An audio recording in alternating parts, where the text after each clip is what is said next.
I love my little fishes as they swim about their home. I love my little fishes as they swim about their home. When the sunlight shines upon them and their colors begin to glow, I am drawn into a world where my heart longs to go. I imagine scenes of beauty and feel the warmth of love. I love my little fishes as they swim about their home. I have traveled the world over, but never found a peace that comes from watching my fishes as they swim about their home. My heart is happy and I am content to sit and watch them swim. I will not be alone while these fishies are in my home. When the sunlight shines upon them and their colors begin to glow, I am drawn into a world where my heart longs to go. I imagine scenes of beauty and feel the warmth of love. I love my little fishes as they swim about their home.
Okay, that'll be great.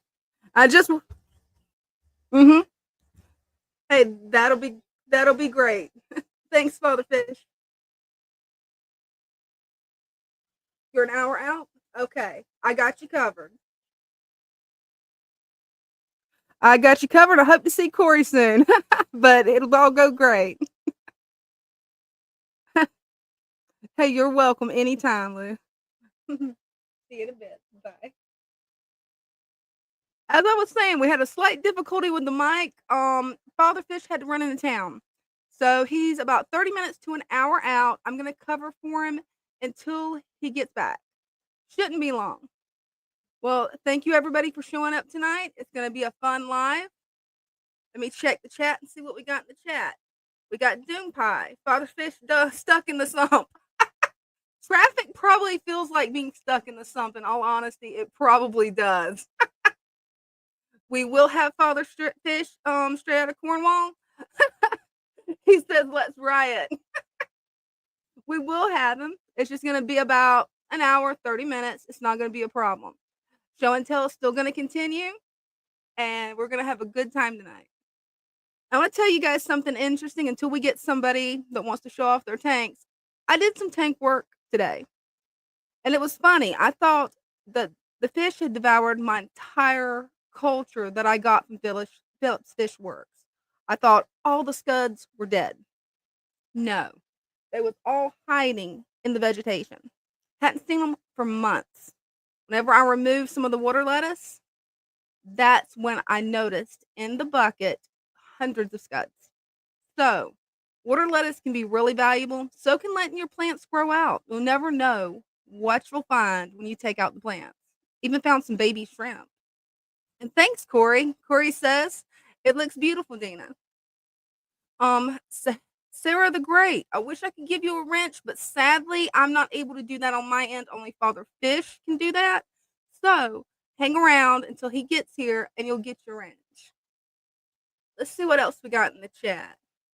NC says, can't hear you. Yep, had some problems with the audio, as always.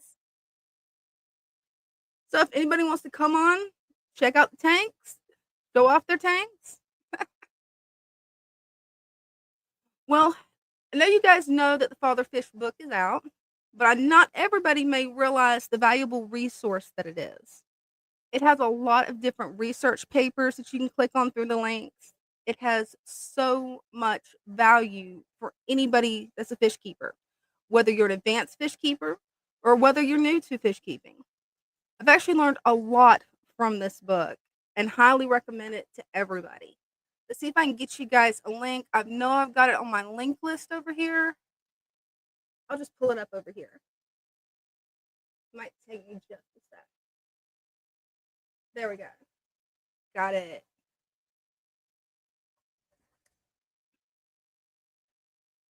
Hello, Fish Fam. Oh, and thank you to Tara Canning for becoming one of our latest members. Thank you. See, we don't really have too much in the chat. Okay, we've got SG here. Let me bring it up like that. There we go. Hey, how are you doing today? Yeah, good. I just need Glad to to. hear. I don't know how I flip this on my phone. It may work if you flip it this way. It might. Flipping it this way. Yep, gotcha. Gotcha. Well, let me just go this way. Oh, that's a beautiful tank. Let me get this full screen where everybody can see how beautiful this is.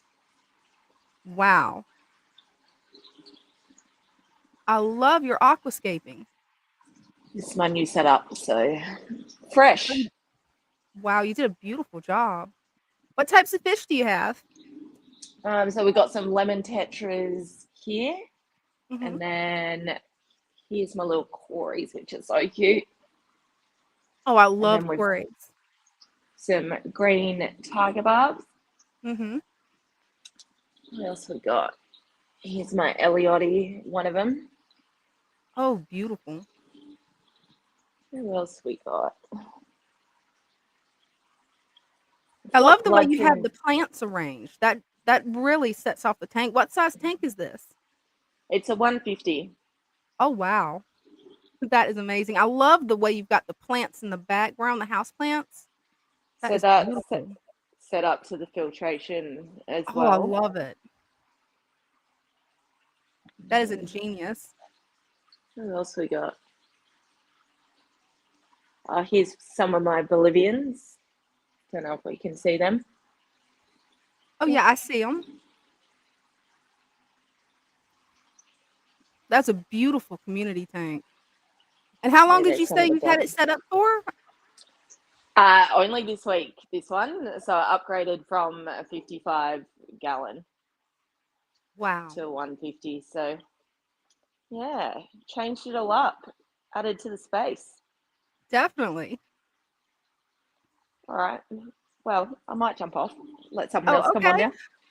Well, thank you for coming up and showing me. That's a beautiful tank. I think you're doing Meet great. you back in the stream. Hey, see you there. Bye. And now we got NC. Hey, how you doing, Dina? Doing good. How are you doing? I've been all right. Well, Father Fish is not here, so as Cornwall said, let's riot. I'm just kidding. Let's not do that. I don't want to get in trouble. Right? That was funny though. So what you got for us today, NC? The previous chat. That's my mom, by the way, if you were wondering all the noise. Oh, well, tell your mom hi for us. Okay. So in the previous chat, you guys tried to get me up with Jacob Wade, but I was busy at the fish store, so there was a lot of customers coming in that day, so I couldn't join, sadly. Hey, that's understandable. Well, yeah, I'm gonna start with this tank. I redid this tank because we kind of had a disease outbreak, like a fungus disease. Mm-hmm. So I kind of had to redo it a bit. Didn't change the substrate. I just did a water change. That's all. That's all I did. But you can see that one. It's a bit, you know. Yeah, it is.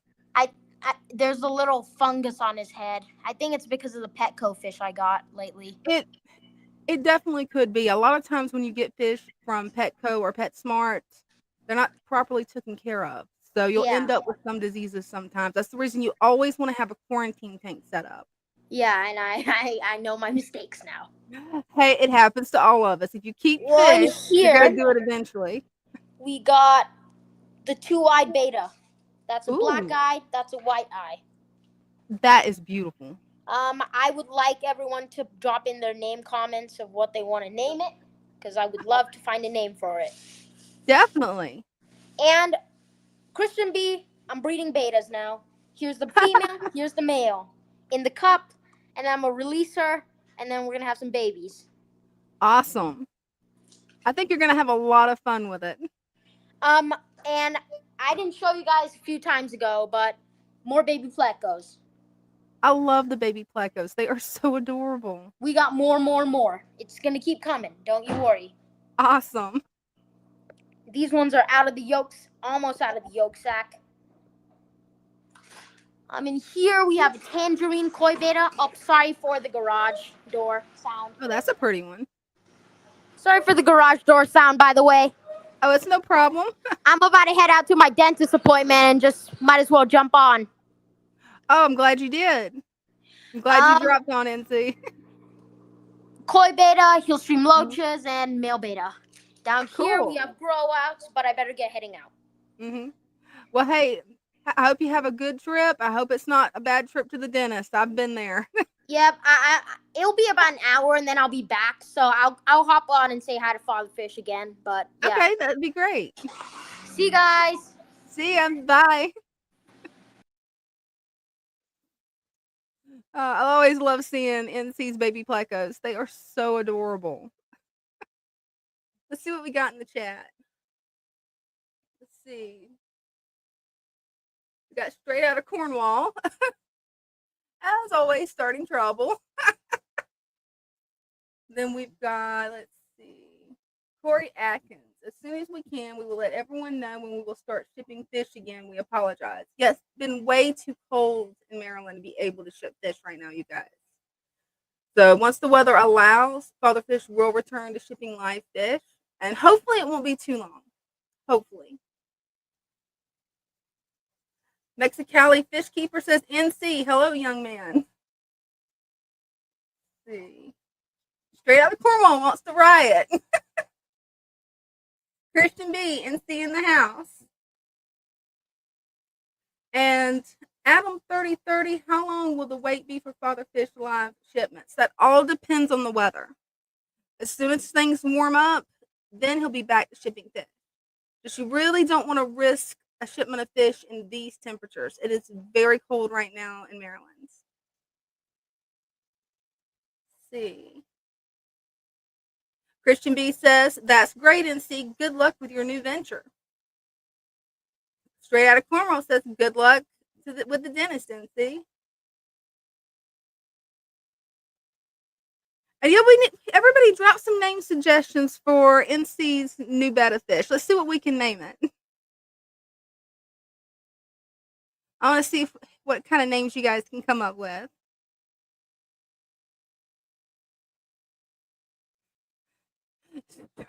Straight out of Cornwall, you can't send the fish in frozen ice cubes. Though sadly, that probably is what would happen to the fish if you ship them right now. Straight out of Cornwall says beta fish named John.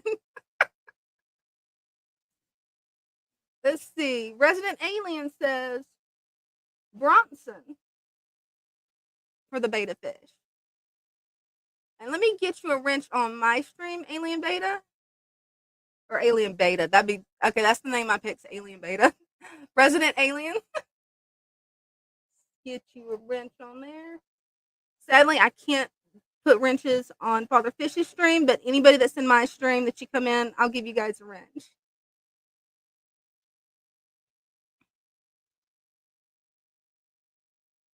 Corey, I'm not sure what name that is, but Corey Atkins has a name for the fish.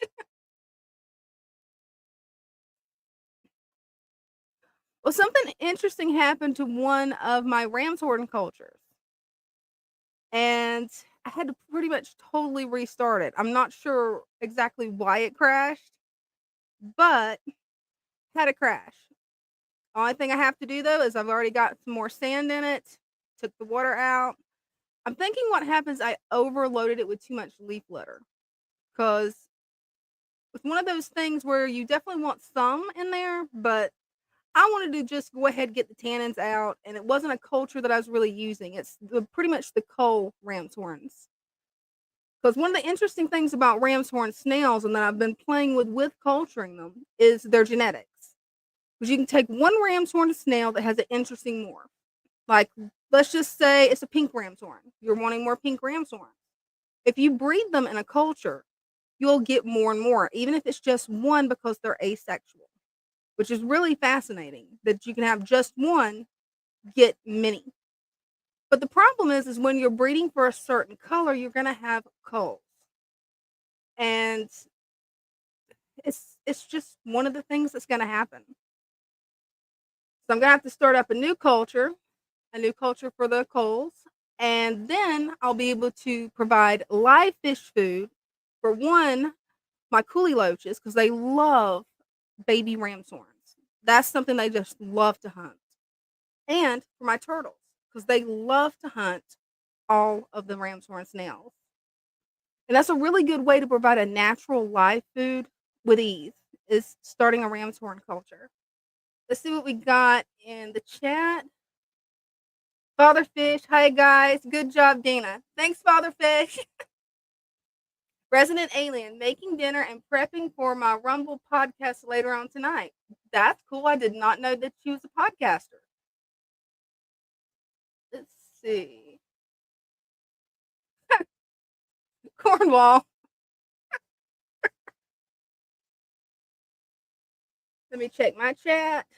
Cowgirl at Heart, Dina, and chat with a lot of hearts. Freckle could be a really cute name, Steve. It could be a really cute name for that betta fish of NCs. That could be a cute name. Can you, let's see, Phil Taurus, can you feed chopped raw shrimp to a nanofish? If it's chopped small enough, yes. But you got to keep in mind the size of the fish. They have really tiny mouths, but it can definitely be done. I mean, Brenda does it with guppies and betta fishes. I think she also does it with the tetras. But you want to make sure that it's really, really fine. You do not want it to be big chunks because they'll take them longer to eat it, and then it could fall to the bottom of the tank and then may foul the tank. And that would be a definite concern, especially for a nano tank, because you're not dealing with the same amount of water. I mean, if it's a 150-gallon tank, it's going to take longer to foul than if it's a little 5-gallon tank or a 3-gallon. Get caught up on the chat. Resident Alien says that NC's betta fish should be named Bounty the Beta. Christian B. Name it Lou. Straight out of Cornwall. Do fish love songs or classic rock? I think mine likes both. I'm probably going to butcher your name, and I do apologize for it. But Via Con Deus, hello from Serbia, Europe. Wow, that is really cool. Just formed my first aquarium after 20 years of pause. You're definitely in the right place. When Father Fish gets where he can, he'll give you a wrench. Welcome. His method will really take a lot of the headache out of fish keeping. And if you're not already in the Discord show, let me get you a link because it's an invaluable resource. You can ask questions, set up your own channel, have a lot of fun there. I've learned a lot from the Discord show, a whole lot. I started out a few years ago with one betta fish tank, little 3.5-gallon, did everything that the big box stores told me to do. Never could keep it alive more than 6 months. It was just impossible. Then I started doing natural fish keeping, following the Father Fish method. I haven't had any problems. See, House of Pisces. Hello, Serbia from Scotland. Serbia from Scotland. You know, that is the amazing thing about Father Fish's YouTube channel. It brings people together from all over the world. And now we got Adam's in the house. Hello, Fishy Peeps. That's cute, Adam. I need to get that link back up where you guys can join because I'm not able to pin it on Father Fish's YouTube channel. So I'll keep reposting it where you guys can still come up. And yes, tonight is show and tell. So all you have to do is click on the link that I posted, and you can come right on in and show everybody your tanks.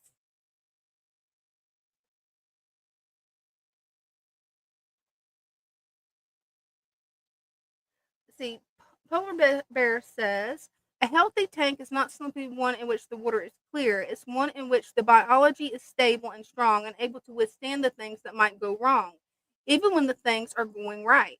Definitely. That's one of the reasons you want to have a food web. You want to have beneficial bacteria. You want to have living plants, not plastic plants. Everything works together to form a natural ecosystem. Because when you're following the Father Fish method, you're not just having a tank of sterile water. You're having a tank that is literally a living ecosystem. You want to have everything balanced. You want there to be, as my aunt would put it, water bugs. You want scuds. You want the little wiggly worms. You want all these things because it provides natural food sources for your fish, but also helps to fight off the diseases, the parasites. It all works together. Christian B said NC's beta name, Bugger. That would actually be pretty good for it too. Me, I like to name everything Fluffy, so I would say name it Fluffy, but I don't think that would work for a boy beta. Then over in my chat, we have Valerie saying hi. Chat's slow tonight. Sarah the Great says name it Burger. That would actually be cute too.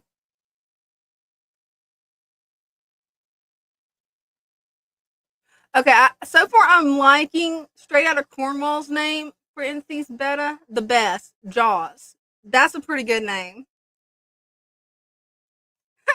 Christian B said, I've got an alien beta named Paul. I love it. That is cute. And it looks like we've got Father Fish. Hey, Father Fish. Hello. Father Fish from the dark side. Hello. How's everything going? Hello.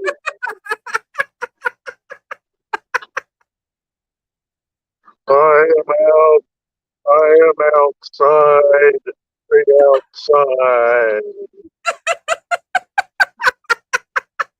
You're in outer space. Hello, Earthling. That was good. I see you.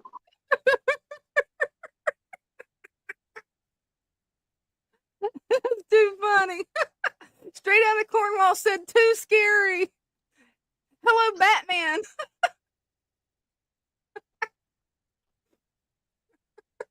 I must go now. Okay, bye, Father Fish. That was good. Oh man.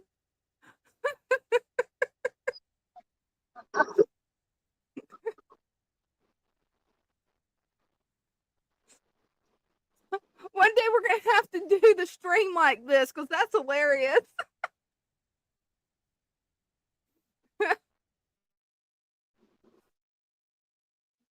Moon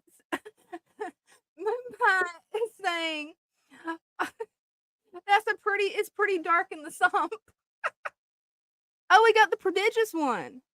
Oh, what's up, guys? Hey, how's it going? Good, how are you? Doing good. That's cool. Tell Father Fish I said hey. Oh, I will. He should be back within 30 minutes to an hour. Okay. Well, I wanted to show you guys the Oh, update. definitely. Oh, can you turn your camera this way and see if maybe it'll flip where I can get you full screen? I think Is that it? worked. Yeah, that worked. Thanks. There you go. Okay. Yeah. Oh, it's looking good. All the red plants died, but it's alright. It looks nice. Well, with red plants, you have to provide a lot of light. Yeah, They're I was a little trying. bit more difficult to grow. Yeah. But these ones look nice. Yeah, they are. I love Yeah. that Ramshorn that you've got in the tank. That one right there. That one in the Yeah. back. Let's see if I can get it big again. That pink one in the back? Yeah. Yeah. It's pretty. Yeah, it is. That is a really pretty one. I got some nice ones sometimes. They're all hiding right now. Isn't that the way it always goes? You want to show them off and they're hiding. Yeah. Oh yeah, look. This is my Oh, that's a loach. big one. Yeah, it's Oh, getting yeah. There's the loach. I see him now. big. Eventually, it's gonna be like, no. Oh, it will. Yeah, that's the update. Hey, you're lucky. You actually found your loach during the day. I All of them that know. I've had, I can never find them during the day. It's only at night. I know. Usually at night, I actually can't find it. I'm like, where did it go? Yeah, There's not even places like I don't know where it hides. I guess in the rocks, but probably. Well, thank yeah, you for the that's update. Your actually. tank looks great. Thank you. All You're right, peace welcome. out. Peace out. Let's see what we got in the chat, guys. Let's see. Christian B says, be careful out there, Father Fish. Redneck Life, Joy says, hey everyone. Fish fam, help our community grow. Like this video and hit the subscribe. Yeah, that would be really helpful, you guys. Like, subscribe, share the live out. That will definitely be helpful.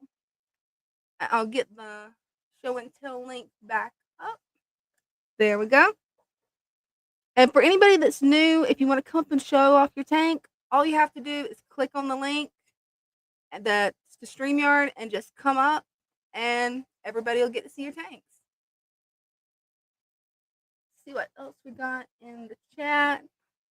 Dan the Delivery Man. I got 4 new Corridoras and they are constantly swimming up and down the glass. They seem stressed. Everyone else is relaxed and acting normal. Is something wrong with them? In my experience, no. Sometimes my quarries will do that. And if you just got them, then they're definitely going to have to adjust to the environment. A good example is whenever I was removing some of the water lettuce, my quarries were doing like this nonstop. And they kept doing that probably for about 2 hours after I took out the plants. It's just them exploring their environment and trying to understand what's going on. And Straight Outta Cornwall has a point that could be a mating behavior. I haven't observed that personally, but it could be. Let's see. Now, if they're too young, then no. It's probably that they're in a different environment or something changed. But once they get settled in, they'll be fine.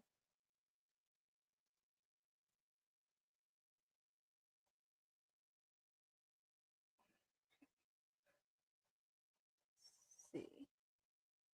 I think I'm caught up with the chat on Father Fish's stream. Okay, nothing new in mine.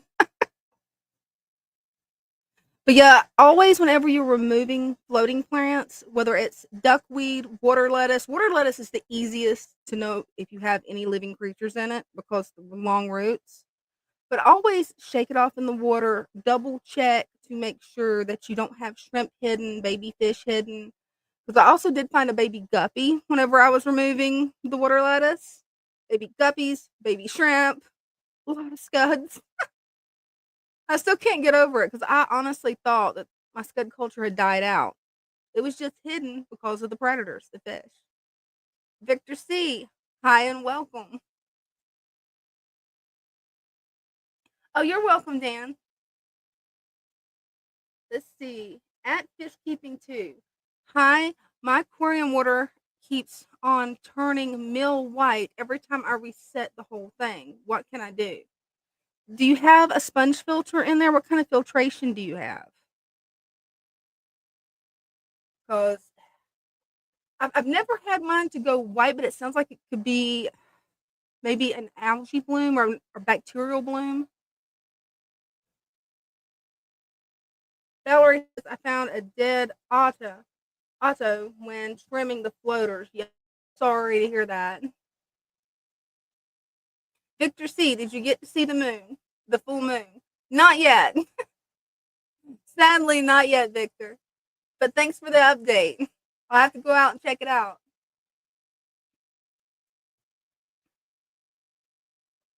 House of Pisces. I quarantine plant cuttings in a bucket for 10 days for eggs to hatch. That is a really good piece of advice. I will definitely start doing that. Because I'm used to guppies and I'm getting into the egg layers. And yeah, I would hate to throw out some plants and them have eggs in it. That'd be horrible. Christian B says, at Psycho Plant Lady, your tank is looking awesome. Thanks, Christian B. I've still got a lot more work to do on it. Just finding a place for all the water lettuce. Now that it's really taken off growing, the reason that tank behind me there is so dark is because I put the extra water lettuce in it. Put the extra water lettuce in pretty much every tank I could find because I didn't want to just throw it out. I mean, that's one thing that I can't stand is wasting plants. That drives me nuts. Oh, we've got Jacob Wade. Let me bring him up.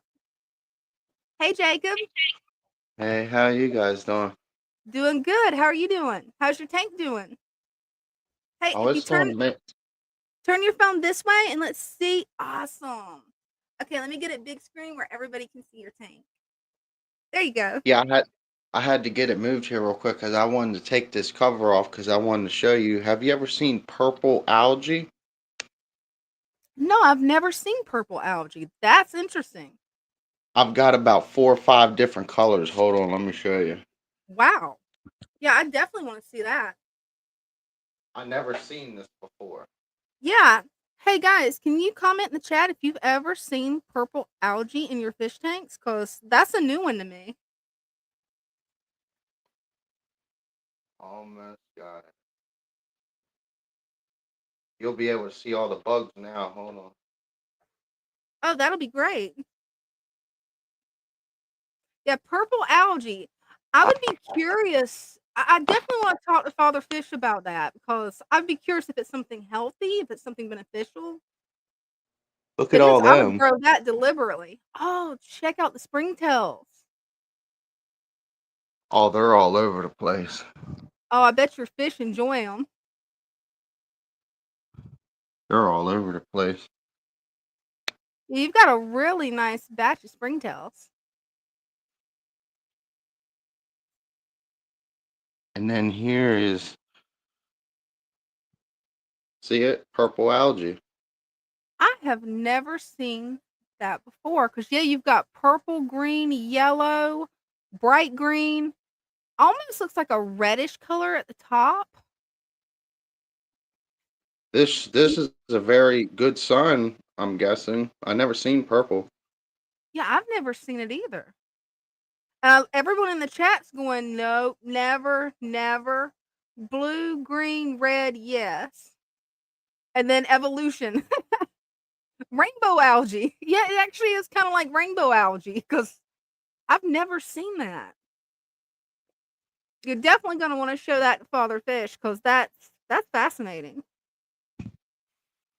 I've just followed everything basically to a T, and I'm having beyond 600% success. There ain't a thing that's going wrong. Even when odds are against this tank, it will outperform itself and provide great benefit to the system. It just never gives up, even when odds are against it. That's how It you know you have a balanced, healthy system. definitely isn't that amazing how it just balances itself out and you've got a self-contained ecosystem right in your home? It is. There's a clown loach. See, they come out during the day. I never used to see them, but they feel so comfortable in there. That is awesome. And that's how you can really tell they're healthy. Well, you got a good system because from what I found out from Father Fish is that they contain like human flesh. They don't have no scales. They can't generate no slime coat. So they're open and prone at all times. So they will get a hit real quick. Wow. And Father Fish commented dead on the glass. So maybe it's dead algae. Dead It, yeah, it may be dead algae. I think that's what he's talking about. So it might be dead algae. because that's what's right. That's what's near the water that's up at the top. So that's only getting basically like a slight amount of moisture to it and all sunlight.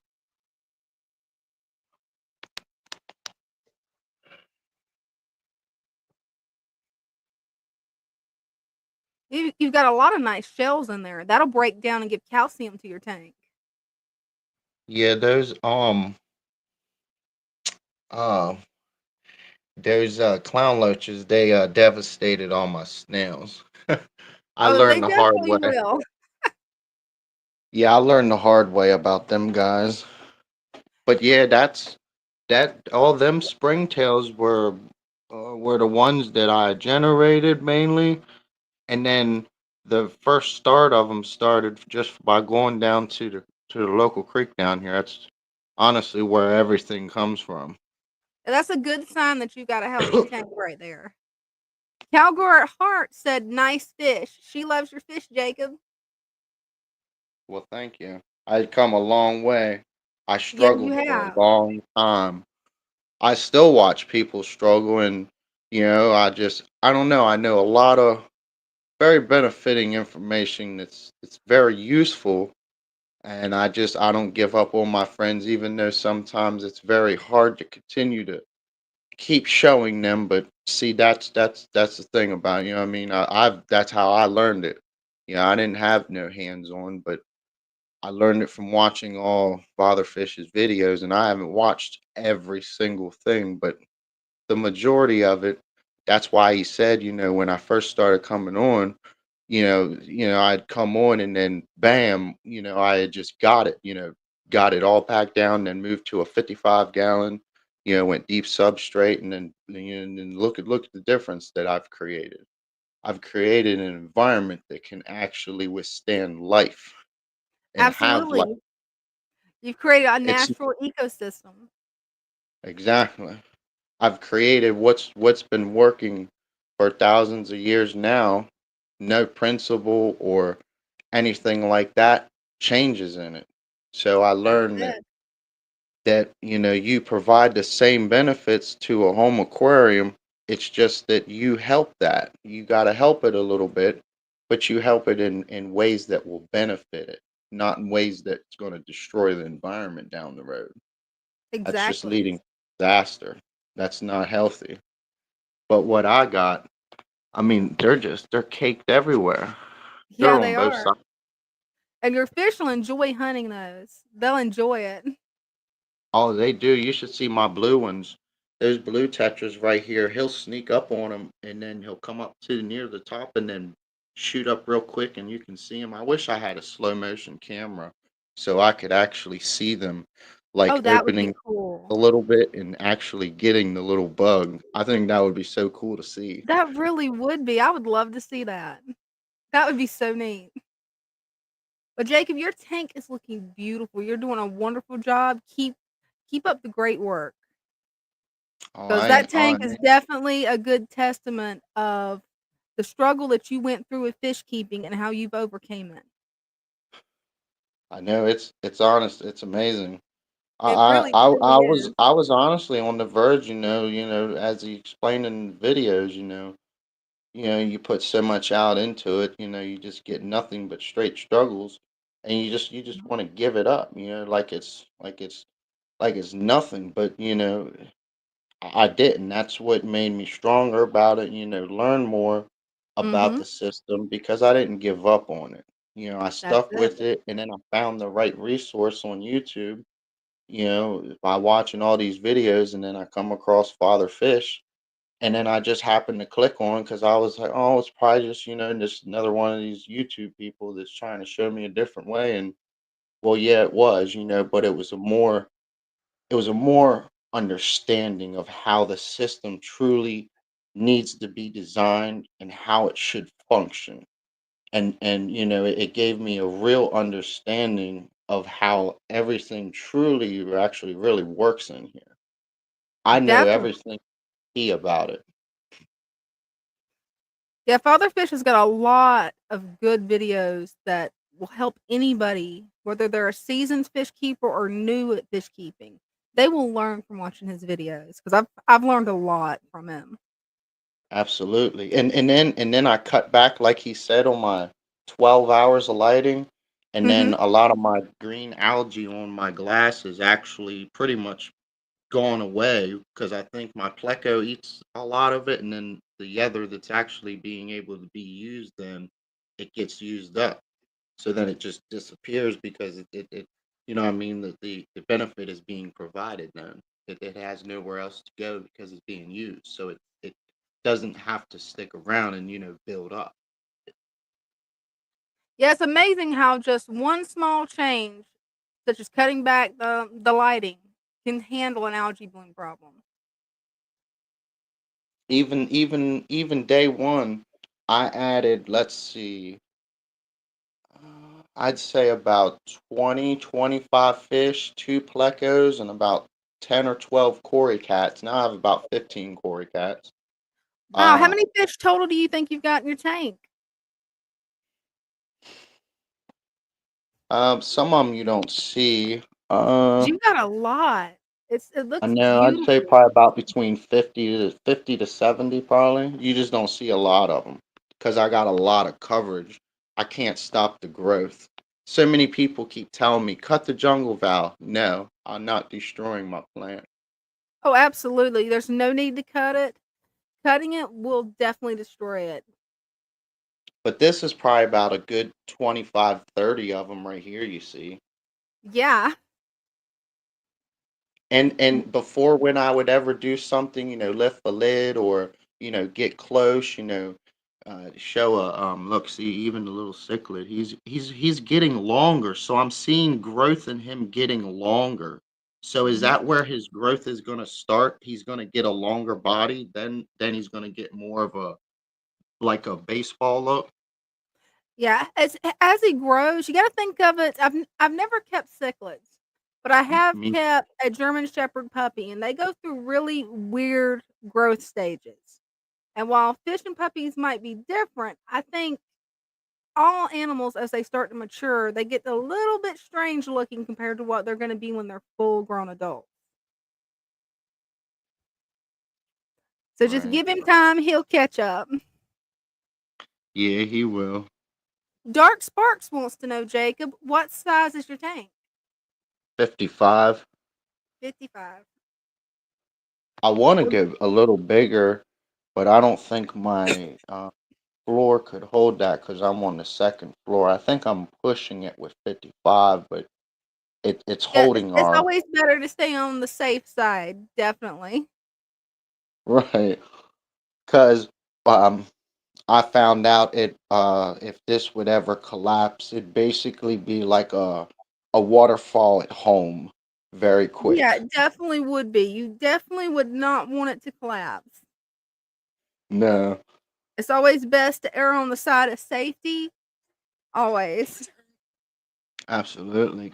And then I went today and I went to go today to get some more leaf litter so that I could fill this up a little bit because a lot of it been, been being used up. So I got to provide a little bit more back to it. So I went today to look for some and, well, couldn't do that because about 6 to 8 feet out was all nothing but frozenness. So I said, well, can't get that today. Yeah, Yeah, it's not a good idea to go out and collect it when it's frozen because it's gonna be too hard to get. See, Yep, I I live read. in Florida, so I never have to worry about the snow, so I can go collect anytime, but for everyone that's up north, I can see where it definitely be difficult during icy, snowing conditions. And this is actually the first time, I can actually say that, since day one, even when the system was unmatured and at the first stages with honestly a overloaded biosystem at the beginning, it still maintains to this day no smell. It just smells like earth water, like Yeah, like exactly. mud in the water. That's all it smells like. And I've already put dead fish in my system from the Mhm. creek that I had found, or seen them struggling. So I'd bring them home, let them pretty much die in here, and then Yeah. that bacteria becomes beneficial to them. Mhm. Even at that point, I never had no smell, but they smelled fishy before I got them into the system. But then as they started breaking down in the system, that fishy smell went away. And I was very shocked about that, because it just amazes me at what really truly happens if you provide the right benefits and you give nature that shot. It'll provide what you want. You Oh, it just you just definitely help it will. out. Absolutely. You just got to help it out at times, but you look for certain signs. You don't always got to jump and change everything just because it looks like it's, going bad. Even at times my water does actually honestly it gets stirred up. But I have a lot of diversity in here. I have a lot of microscopic life and I've watched this system cloud up because of things being stirred up down in the bottom or my Mhm. cory cats or clown loaches get in there and stir up on the leaves and the mulm, and I've seen it all through the system of the water, and I've watched it just within hours go back to clear like there was no issue because I have all kinds of life helping the system to maintain everything that when problems go wrong, the system helps to work with it, to That it fight it, will. to work with it, to bring it back down to a balance. Exactly, And it's it truly recreates holding the balance in nature. and it's holding that balance. It's holding. And I see a whole bunch of people all over the world, they give Father Fish just one heck of a grief, and it doesn't make sense. They question every little thing that man does, So but true. I've done everything this man's done in my tank, and look at the success. I have not had one single issue. Parasites, illness, that's a thing in the past. That doesn't consist where problems don't consist. The reason you cause Exactly, a problem is because you put that problem to occur in this system.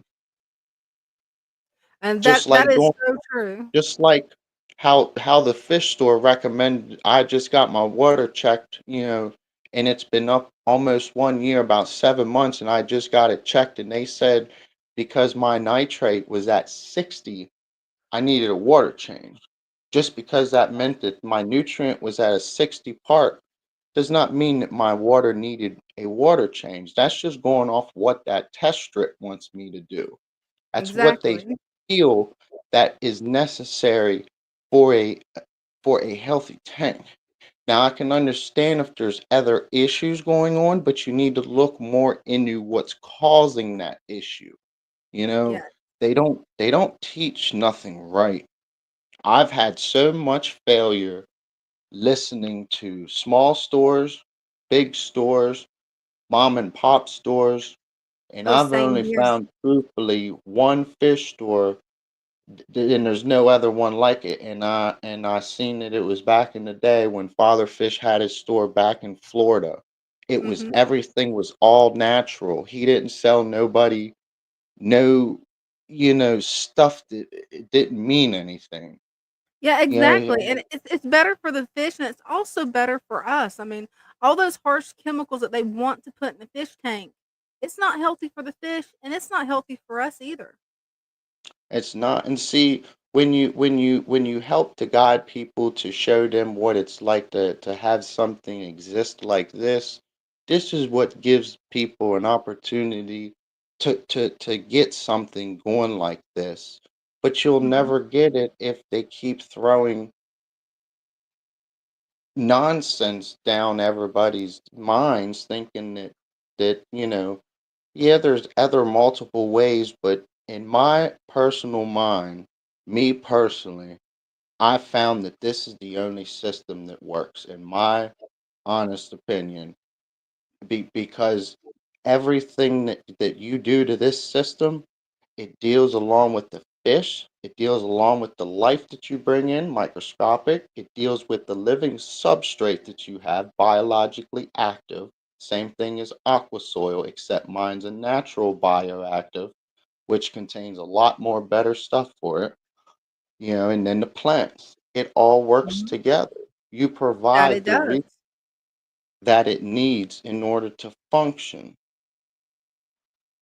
And that That's is so true. You've got to have the microflora, the microfauna, the beneficial bacteria. You've got to have everything working together with live plants, good lighting, and once you get everything set up with, like you said, a bioactive soil capped with sand, it definitely helps. And I've got a surprise for you, Jacob. We got Father Fish. there he All is. right, there you guys. Let's get it back together here. He's back. Been listening to you for 20 minutes here, Jacob. Yeah, it's dead algae. It's So dead there's that. algae. It's what? It's dead, dried algae. Yeah, I've o- never seen it turn Algae is purple. green. Mhm. Yeah, that's o- what it is. Okay. All right. Funny, So but should that's I what it just is. remove it then, or just leave it Yeah, there? just remove it. Yeah, you can wash it in the tank if you want. Mhm. It ain't gonna hurt anything. It's just algae. No, they'll probably just eat it. That's right. They will. Yeah, they will. Exactly. All right. Why did the picture just go Yeah, I'm not sure. sideways? Looks like not See, sure. it's really healthy jungle, Val. It's really healthy. Nice. Mhm. Nice. Thank you, Jacob. You're a good boy. I appreciate you. Thanks, Well, thank Jacob. you. Well, Bye thank bye. you all for the honesty that you've provided to me. I mean, that's what we appreciate. And You're I'm doing embarrassed. my best to help. Provide that to everybody that I know, so that I can help them to not fail at something Mhm. that's honestly very amazing. It's very amazing. Good man, Jacob. Mhm. Bye for now. Thank you. Bye, Jacob. Thanks. Yeah. Yeah, you definitely got you a haircut while you was out. And back. Yeah, I got a haircut. I hate it. I told the guy what I wanted. They never give you what you want. He didn't do it. That's the reason I quit cutting my hair. But I don't think that Well, would work that's for what I you. did for years, and I need to get back to it because it's the only way my hair looks the way I want it to. He Yeah. shaved me basically, Yeah. so it'll grow back. It always grows back. That's it. I had to leave this afternoon. Brenda and I went over to Centerville, which is near the big bridge, to visit my eldest cousin, who's 2 years younger than me. And she's in a coma and will not come out of it. She's Mhm. leaving us. So I went to say goodbye. And we sang with her a little bit, sang for her. She was not responsive at all. But I think it's because her body is so tired that it's too much energy to open her eyelids. So she's So passed. sorry to hear that. It's okay. It's okay. She's had a very rich life. Hey, that's good. She's been a phenomenal achiever. She's a little country girl with nothing going for her at all. Went into some very rough teen years, just all kinds of everything against her. She decided she was going to be a teacher. So she went to college, dropped out, went to another one, dropped out, went to another one. Finally got her degree, and she got a job and spent 40 years teaching. Wow. And she was good at it. So she's had quite a life.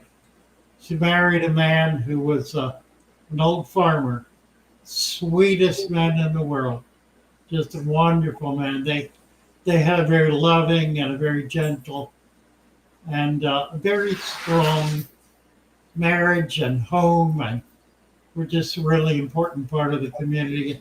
And she has been her whole life. So sad to see her go, but I told her, keep the door open for me, I'm coming. Not for a long time. I'll be right along. So there were 6 of us growing up. Mm-hmm. 3 in my family and 3 in my mother's sister's family. And we kind of all grew up together. And she's the first of the 6 to leave. My sister is pretty weak and pretty frail. She might be the second. So far, everybody else is pretty hale and hearty, but I've got every illness in the world, but I'm making the most of it. And I think it's keeping me going. So I'm happy to go on as long as I can. I just want to get that last 5 minutes in. Just give me 5 more minutes, Lord. That's it. I got one more phone call. So you've been doing a wonderful job here. Thanks. I was trying. I just need to go home and cook some soup and let you carry on.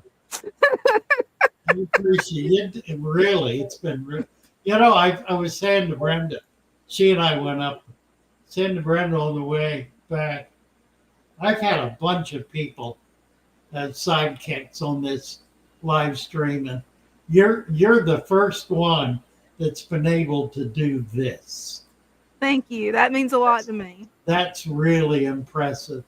And I just, except you got to know when to end it. You'd have gone home all night with. Yeah, I wasn't quite sure when would be the appropriate time to end it. You just have to you flip a coin. It's arbitrary. You just do it. Yeah. I'll definitely keep that in mind. Absolutely. That's a hard one to do because you don't want to, offend anybody. Yeah, definitely. You don't want to be abrupt. Mm-hmm. But you got to move on. It's it's a show and it's got to be entertaining. That's true. So next video coming up, I think it's going to be a breakthrough video. I'm real excited about it. It's about food. Starts out discussing what is food. Now, I'll bet you there is not one person out there that can give you the definition of food that I'm going to elucidate at the beginning of this video coming up. Let's try it. Let's see. Let me just ask the question. What is food? Fish food specifically, but food in general. What is it? How about some answers? Give me a definition of what is food.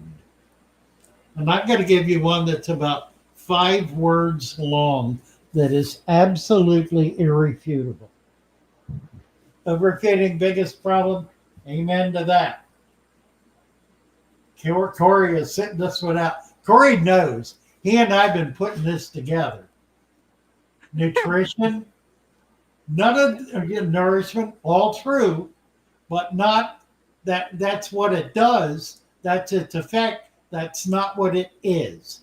I want to know what it is. What is food? Not what does it do, not what does it provide, not what are the benefits. What is it? Food web, that's something, that's simply saying the same thing.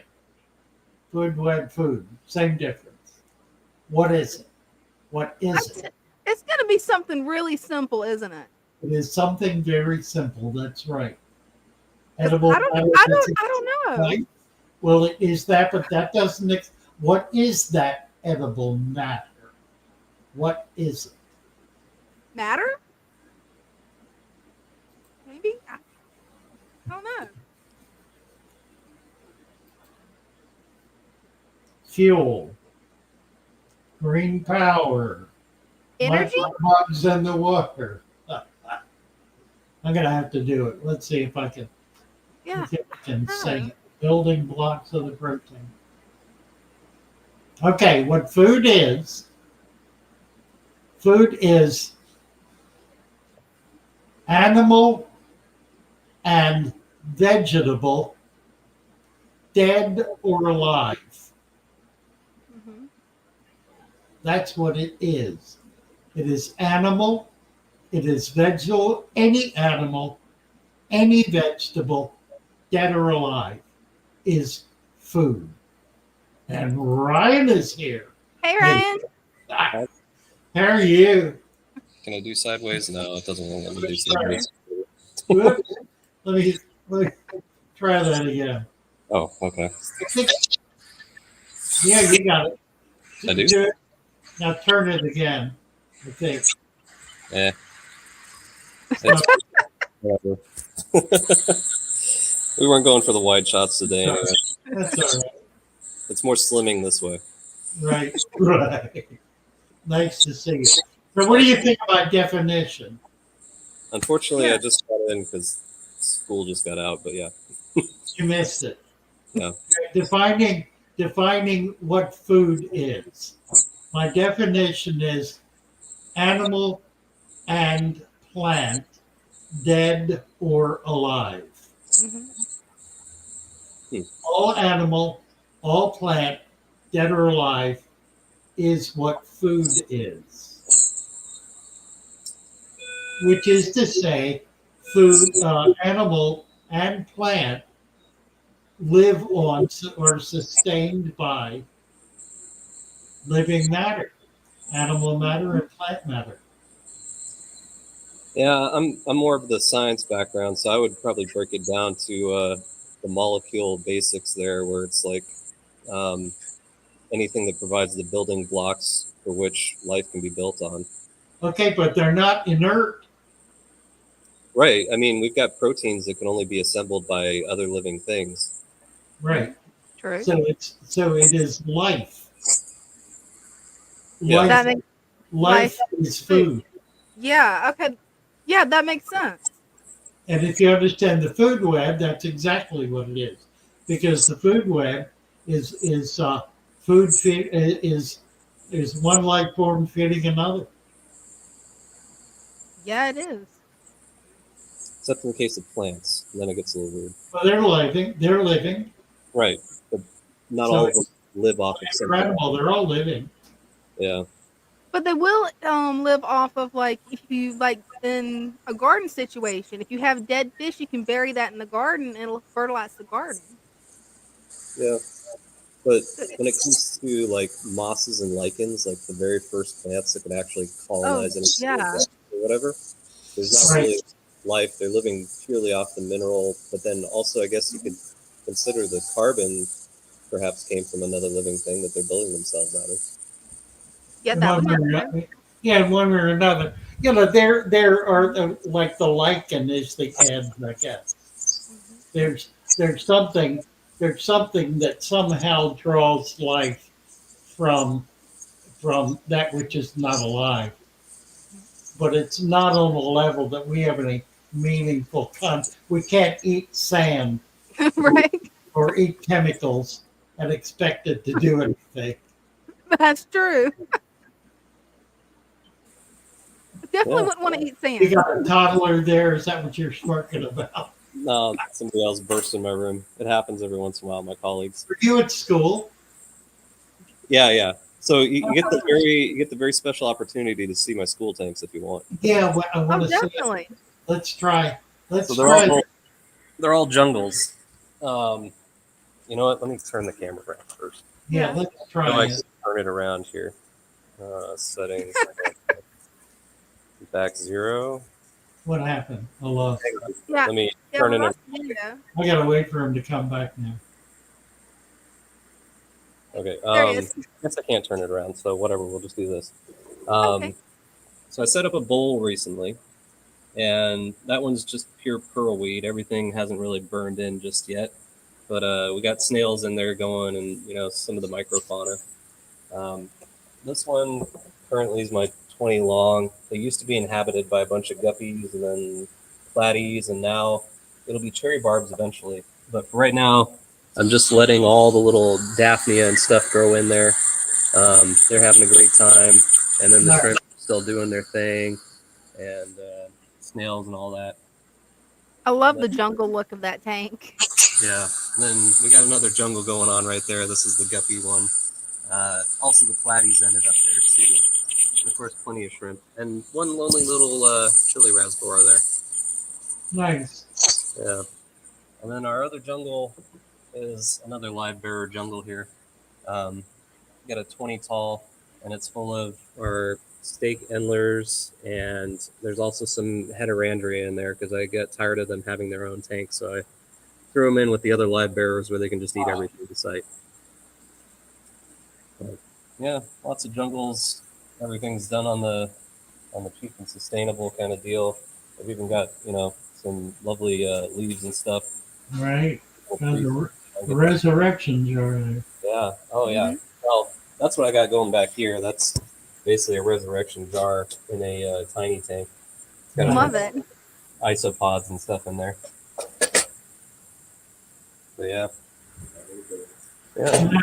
Fun.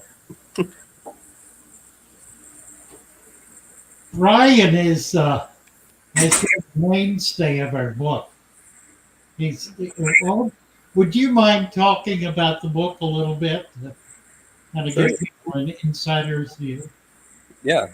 Sorry for the double up for our longtime listeners and viewers. I guess this isn't radio, is it? Although that'd be much better. You wouldn't have to see this. It's a guidebook, so it's not one of those books you're going to sit there and read cover to cover. There's no overarching story. You're not going to learn all the intimacies of Father Fish's life. But what it is it's a wonderful resource and tool for you to, if you've got something that you wanted to learn more about, like the substrate, we've got a whole chapter on that, and it's divided into subsections. And you've got some bubbles coming up, and oh, hey, look, what are those bubbles? Well, you can go to the Q&A section, and there's things like, I'm seeing bubbles. What are they? And you hit that, and voila, you've got everything you wanted to know about the chemistry of those bubbles and why they're happening, stuff like that. And of course, my wife is calling me right now. And then there's a bunch of other things, but it's not necessarily a book about fish. You could get that from anywhere where somebody goes into every species. It's not a book about just the substrate. It's more a book about the whole system. We've taken great care to make sure that we detailed everything that has to do with the whole system. Why does it work? What are all the components? There's also some diagnostic things in there. Like, for instance, you're getting too much algae or something. That's a systemic problem. So what do you need to do to your system to combat the algae if it's overtaking things? Yeah, it's a huge resource. We built it up from years of knowledge, things that we find in the Discord. Which, by the way, get on the Discord, folks. Great place to get all your questions answered by folks like myself. I was on there last night at midnight, going back and forth about isopods and amphipods and stuff, and also Facebook and things like that are also great. But yeah, it's your knowledge resource. It's your tool. You can use it. You can find out more about what is the system and why does it work. And my wife is calling me again, so I should probably pick up. Great to see you all. Thank you, Ray. Bye. He explained it great. Nice. Thank you, Ray. Yeah, thank you. Remarkable man. Just a remarkable man. He has brought so much to us, so much value. It's just been, it's been a blessing, an absolute blessing So having true. him. And he's one of these guys who is always on, always upbeat, always positive and supportive and helpful, just remarkable, and unbelievably intelligent.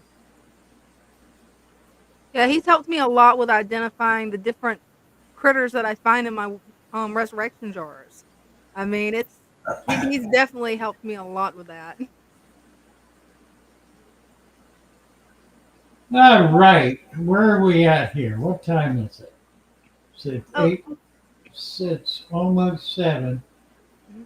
We're only an hour in. How about that? We got Yeah. Hey, you said it'd take you about an hour, so. yeah, it did, didn't it? Hmm. What is this boxes here? Not sure. Oh, what is that? I think it's lights. Yes. Oh, What nice. are the lights for the sell? I realized I got people buying tanks and they need lights. I didn't have any, so this is all the lights I bought. Wonderful, wonderful. Didn't get expensive ones, but I got good ones. Hey, it doesn't have to be expensive to be good ones. Right. Of course, as the light came, right? It certainly did. That's wonderful. Oh, on your end, you need to post the link to show and tell because I couldn't get it to pin. Yeah. Let me do that. Copy. I haven't even gotten on YouTube. Where is it? Right there.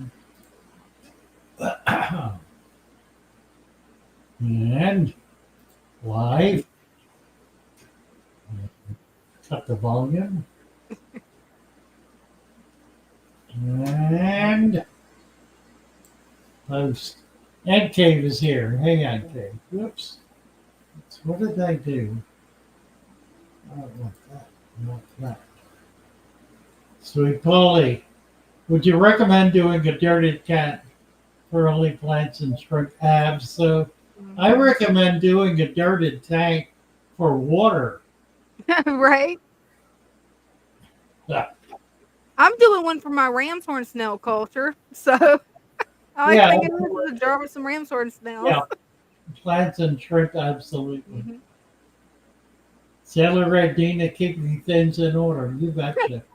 Trying to. Absolutely. Let me see if anybody in my channel needs a wrench. I don't think so. There's a couple of people, if they're still There's here. one. Sarah the Great. Hmm. And moderator. Now that you're back, I'm going to run to the restroom real quick. I'll be right back. She's been holding it in. Jamie, add moderator. Click. And Cylon Head, who answered fuel when discussing food. And moderator. Got you. Is that it? 19,491. Guest nutrition. Good guess. And moderator. When YouTube gets around to it, everybody will be getting a wrench. Sarah and Jamie, we got them covered. Sarah the Great. Okay, we got it all. Got it all.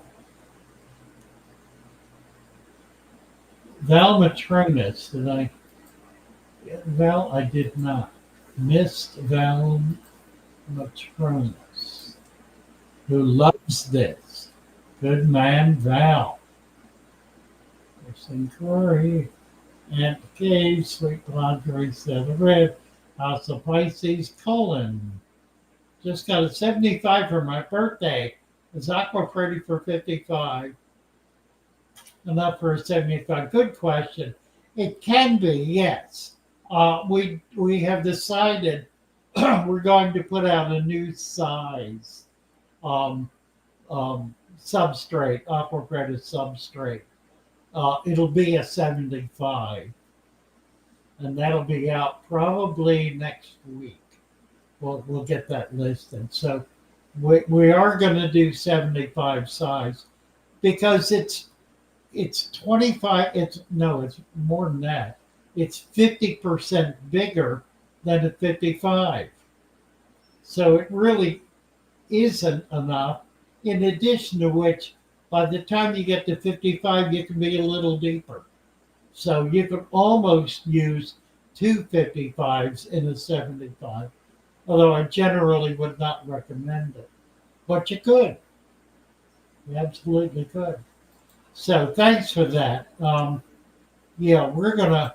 Yeah, you can do that if it's a budgetary issue. You can also add to it potting soil or peat moss in order to bulk it up, in order to get a little bit more without reducing its value. So that's a real consideration too.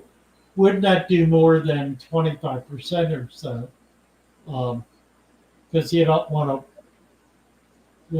to weaken it, but it really won't. Everything is still there, and it's still more than adequate. 75 is a great tank.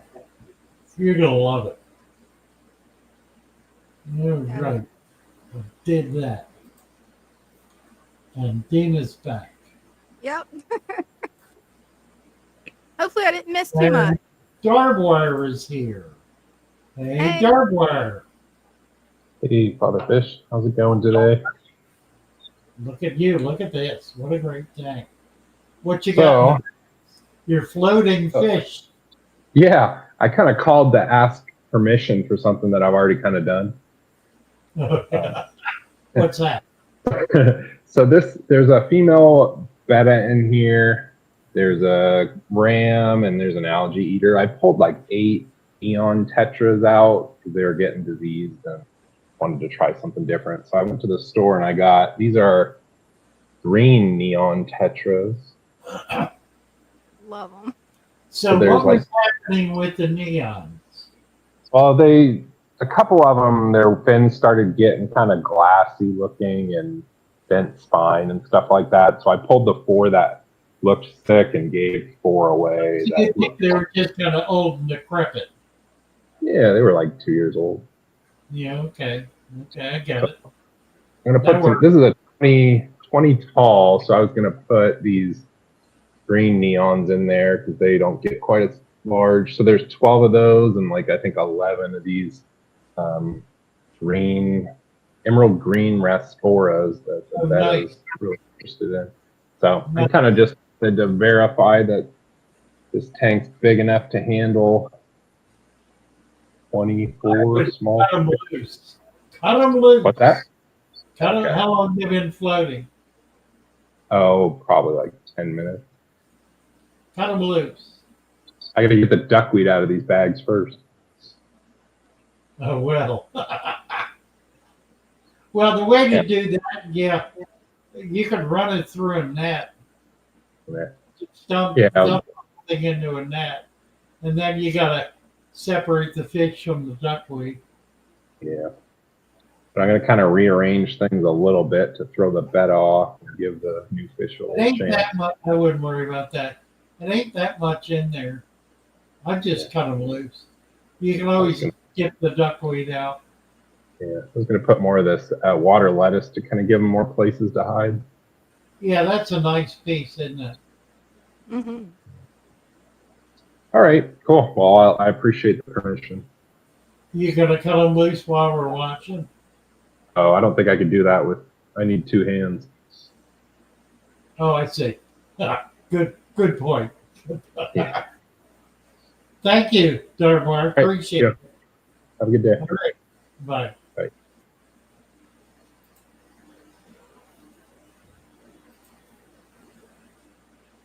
Oh, why?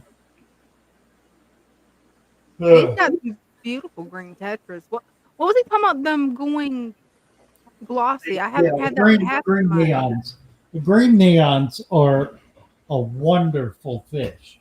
I Mhm. don't believe that anyone is breeding them in captivity. I think they are all wild caught. Not sure about that, but pretty sure about that. The ones I know of have been wild caught. The suppliers that I deal with. I've had them now. I've been carrying green neons for since they came in. It's been about 5 years, not quite, maybe a little under 5 years. It's a neon that was ignored because the cardinal and the neon are so much prettier, but the green neon is hardier. You almost can't kill it. I mean, Oh, it's that's just nice. solid as a rock. I've got a lot of them right now. I probably have. Yeah, I've got a school of 6 behind me.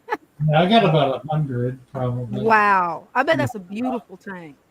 Well, I've got them in 2 tanks, but Yeah. I've got 50 of them. Here you go. How many fish can you put in a tank? 1 inch per gallon of water. That would be 10 fish in a 10-gallon tank. Mhm. I have several tanks that have upwards of 100 fish in them.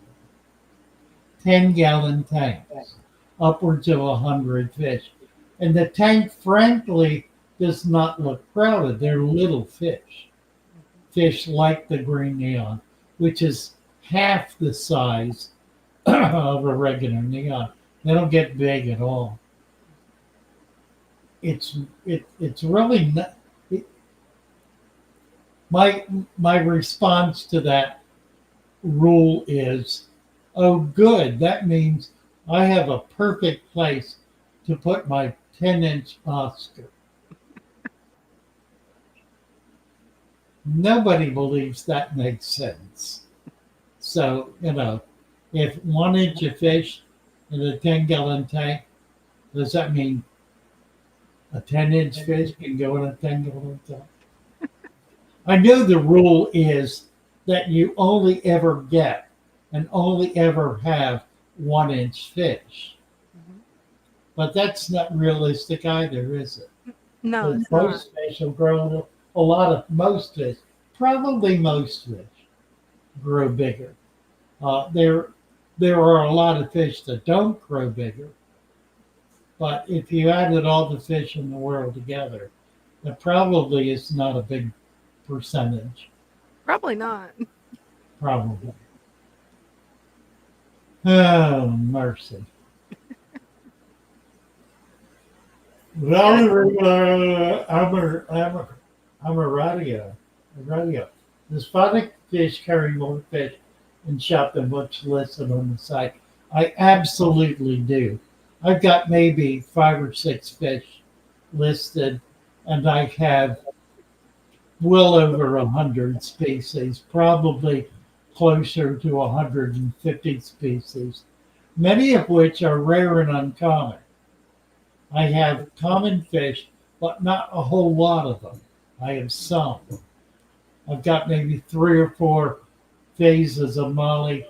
I have guppies. I've got 2 or 3 phases of platy, some swords, and that's it.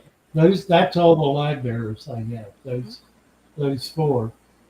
Um, Things like neon tetras. I have neons.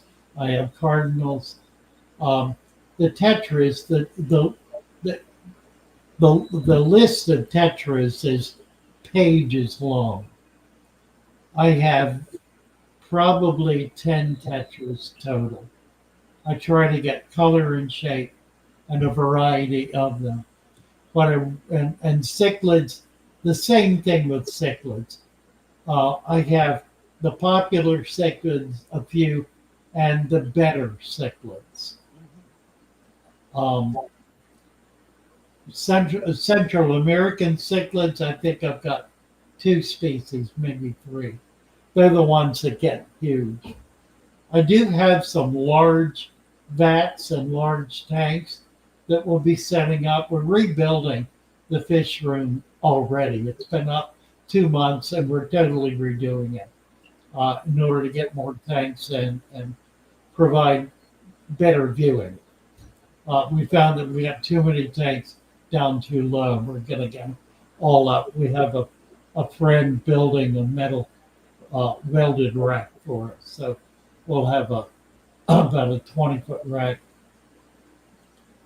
What I do have, however, is every single oddball fish that comes into the Yeah, hobby you do.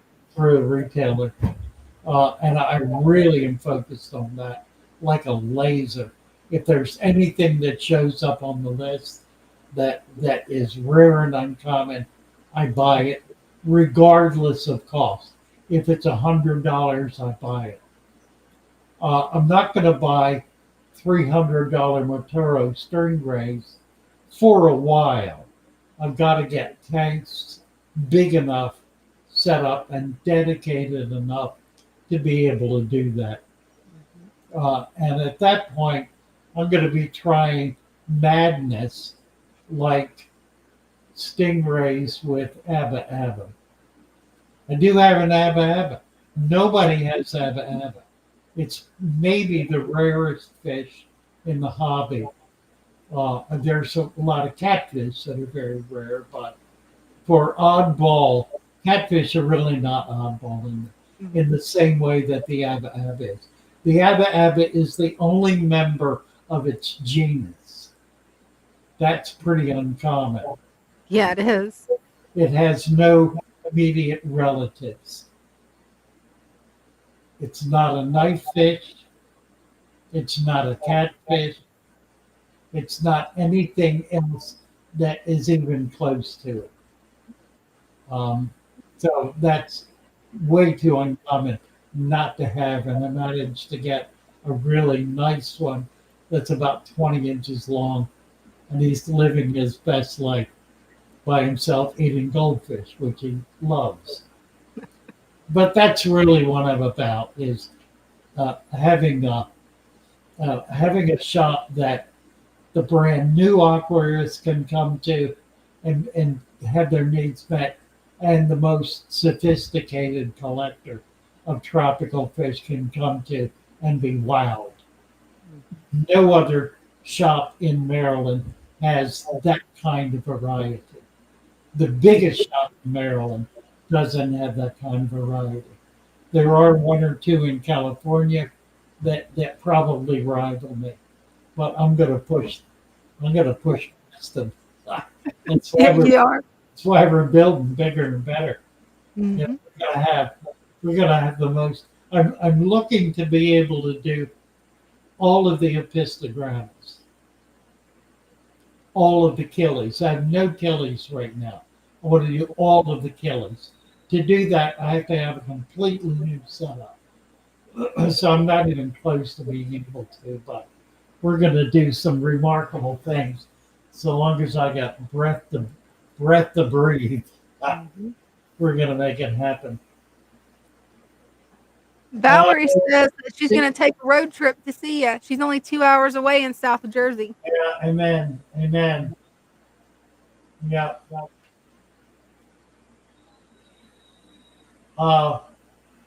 Yeah, Daniel is talking about scarlet batters eating frozen intellids. That's wonderful if you can get them doing it. It's not easy to do that. They are more of them, however, are tank raised today. A few of them are wild caught, and as they're not tank raised, they're actually pond raised. They're raised mostly in the Philippines and Thailand. in ponds, dirt ponds, heavily planted dirt ponds that also have a very high level of Daphnia and other microfauna in them. Typically, the way these farms work, the family farm will be an acre, and they'll have on the perimeter all of the large animals in pens and cages, barns and pens, all around the outside perimeter. And then inside that are smaller animals like chickens, whatever other rabbits, maybe birds, whatever kind of birds. Those will be in the next circle. And then the next circle is the garden. So everything's flowing through from the outside in, and it's all sloped. It's all the whole acre is sloped toward the center. In the very center is a pond, and the pond houses fish. It also houses Daphnia. Generally, if they're farming fish, there will be slot ponds on the perimeter of the major pond so that they're able to get like bettas in a slot pond or mollies or whatever it is, raising them in these. And by slot pond, I mean something long and narrow that's 1 to 2 feet deep. They're fed out of the main pond, which has Daphnia culture. So they're almost exclusively they're fed Daphnia. The Daphnia are fed by everything essentially washing into it from the 1 acre farm. So it's a self-sustaining kind of environment. They bring food in. A lot of the food that's raised in the garden goes to feed the animals in the first and second, at least the second inner circle. They're fascinating. Yeah, that is. You never get to see that. Nobody ever does a video about that or shows that. But that's how many, not all certainly, but many of the small 1 acre farms, and that's what families are living on. They got to make a living on 1 acre. You can only do that with a variety of things going on, and it's really remarkable, just brilliant. That really is. Risen from, do I have risen from in my, let's see, I think it's in yours. Oh, I do, there it is. Said Alex, keep doing water Kansas. What's that? Oh, Christian B said that the StreamYard link isn't pinned on your channel. Is what? The StreamYard link to join the stream, it's not pinned on your channel, is what Christian B said. No, it is. That's right. I forgot to do that. Let's see.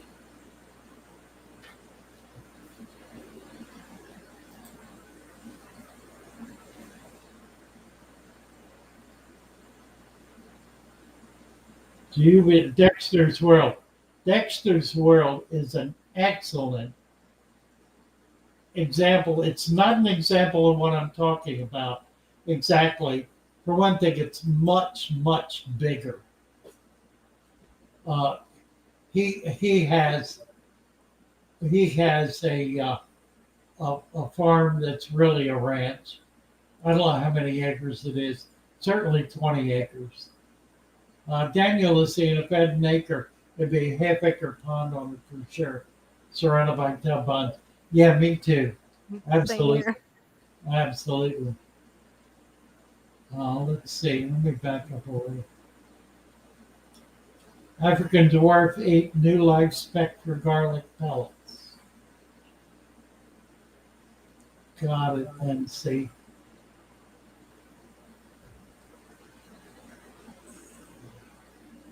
Daniel says 75% of the food I feed is high quality frozen and fresh pellets variety. Yeah, we're going to building a food web in Ukraine today. we're going to be focusing on food. We're not going to focus on the different kinds of food.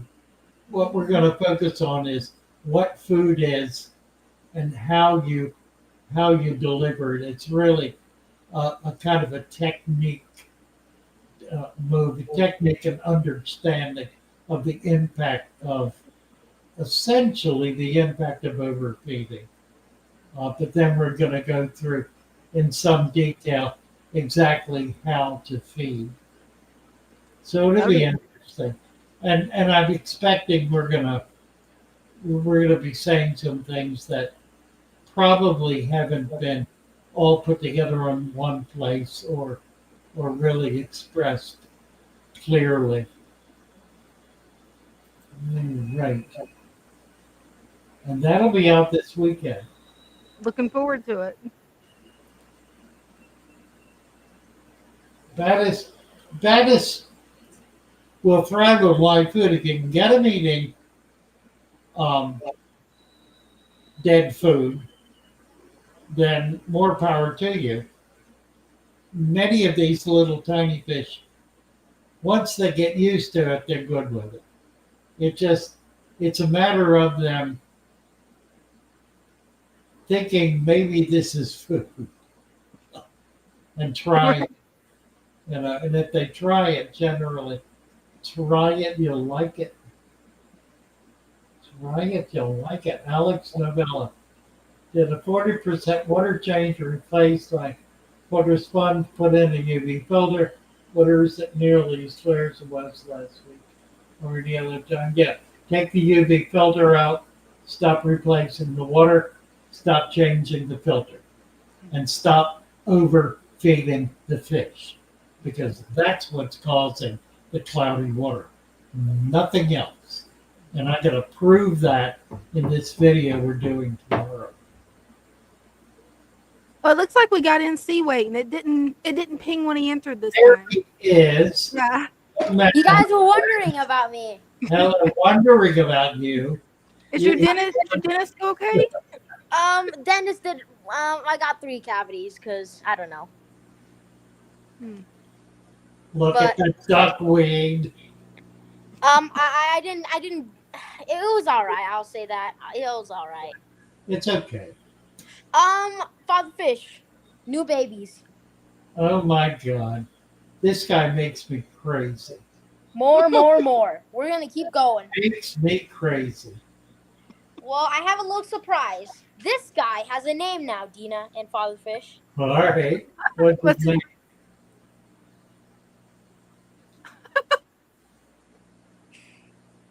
Louis the Better. Do you believe? Louis the Better. Thanks to Straight Out of Cornwall for making that I name look like to suggestion. you, honest. Blame Straight Out of Cornwall. He made the name suggestion. Funny. Yeah, while you was gone, they all was talking about what they could name it, and they threw out a bunch of names. Lou was one of them. I love the label. That's a neat label. How do you do that? I used the label maker. This one I got from Walmart. Yeah, I got a label maker. I didn't realize they all had colored labels. And what you can put filling in there. And what I do is you just type out the words and then you click print. Right. Yeah, I've got one. I haven't used it in probably 10 years. So I'm not up with the new tapes. That's pretty cool. I like it. And this tank's doing awesome right now. Yeah, looks good. More babies, as I said, and you can see the female. I'm floating the female because it has Explain to me what you're feeding the babies. What? What do you feed the babies? I feed them microworms, sinking carnivore pellets, aquarium co-op fry food, rapashi, cucumber, whatever you name it. I got it. So microworm culture. That's cool. I have a few of them right now. Yeah. Nice. So as you can see, I'm floating the beta with the male because this is a male. Right. Because I see an egg in an ovipositor. Is that how you pronounce it? Very good. Yeah. So that's what I'm doing. I'm floating her to the male. And then we have another male in the Hillstream Loach tank. And then I'm going to breed them with the tangerine. Right.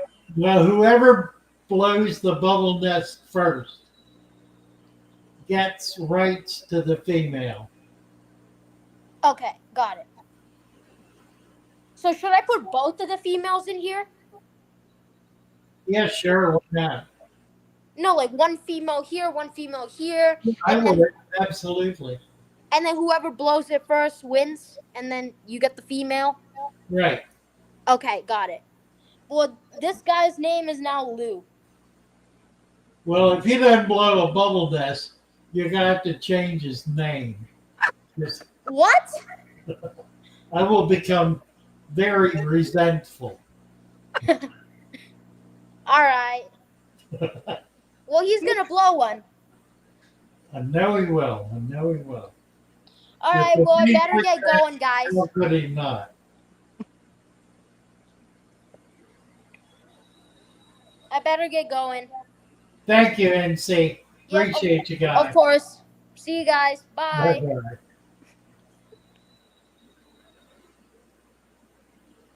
Bye-bye. Oh.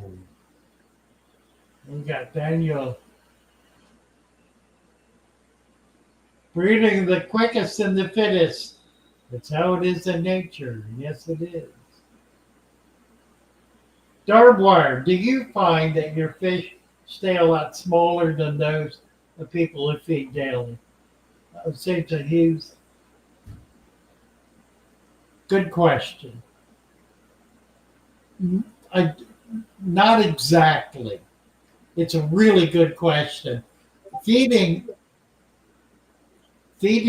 daily or feeding for growth will cause a fish to grow very fast or grow fast, and it will get bigger.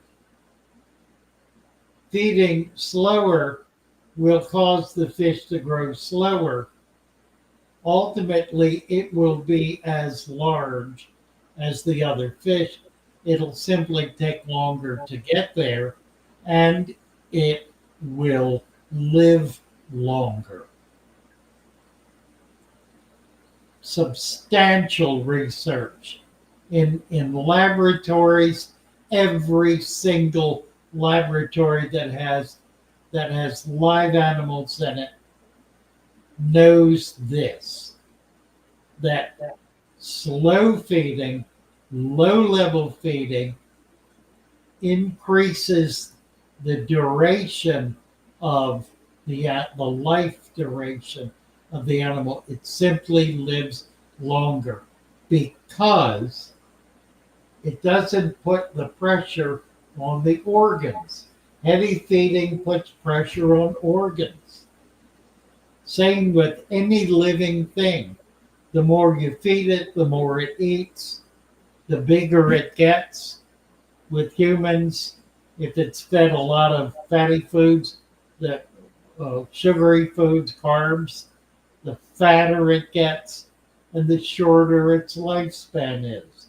That's true of all mammals. It's also true of fish. Fish self-regulate. Somebody made the comment to me the other day in a video. I said, "Oh well, you're starving your fish. That's not natural. Fish in nature eat all the time." Spoken by someone who knows nothing about fish in nature, because fish in nature do not eat all the time. There is not an overwhelming amount of food in the natural system. If there were, it would be eaten up by the animals that are there, and they would expand their numbers and reduce the amount of available food, which is precisely what we find in nature. There is a balance, and the balance is enough food to maintain the largest population possible. That means the fish are eating essentially the least they need to eat in order to be healthy and survive. The food system fluctuates throughout the year based on seasons, essentially. Even in the tropics, the seasons are the rainy season. That's distinct from the dry season.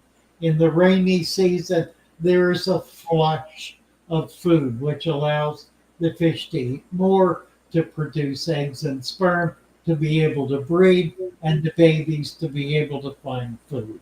That condition does not exist in the dry season, where there is a dearth, a lack of adequate food to the same level as exists in the wet season. The same is true in northern climates, where it's colder and warmer. In the spring, where it warms up, the warming up causes a flush of life. That's when most animals, most fish breed in the spring. Their babies are born in the spring, and they thrive. They get through that initial stage. The initial stage of a fish eating is absolutely critical. They have no fat reserves. They have to build up fat reserves. They can only do that if there is a substantial amount of food, an abundance of food. And so they do that.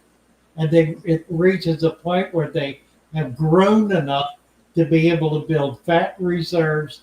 And as they do that, the available food begins to diminish, and it goes down, and it goes down through the summer into the fall and reaches a level in the fall and winter where it is virtually non-existent. I was talking to Corey today, who's a great fisherman, and he said he has caught and cleaned thousands, probably tens of thousands of fish, and it is rare to find food in the belly of a fish. Now, what you will find is a large fish, something it's eaten. What you will not find is the microfauna that fish are eating all the time. They're keeping that cleaned up so the microfauna do not take over. It's a balancing act. Everything balances in nature. And the same thing can happen in your tank. The reason you need to add a little bit of food, even if you have a food web, is because the food web is inadequate to meet the demands of the total number of fish in there. If you have a half a dozen baddest spatters in a 10-gallon tank that has a 1-inch food web, there will never be a reason to put food in that tank. Never. So long as that condition persists.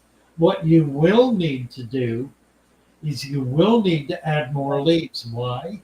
Because the microfauna need to eat too. So you need to put food in for them. Their food is leaves.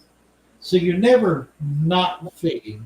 You always feed intensely. And the video we're getting into tomorrow explains exactly how to feed and why to feed limited amounts of food. Much less than you might think. I'm not going to give it away because it's something you need to watch and I know will enjoy.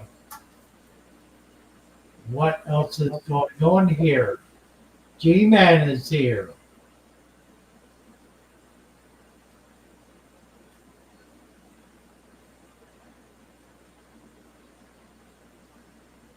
Oh, looks like everybody's flirting with Brenda.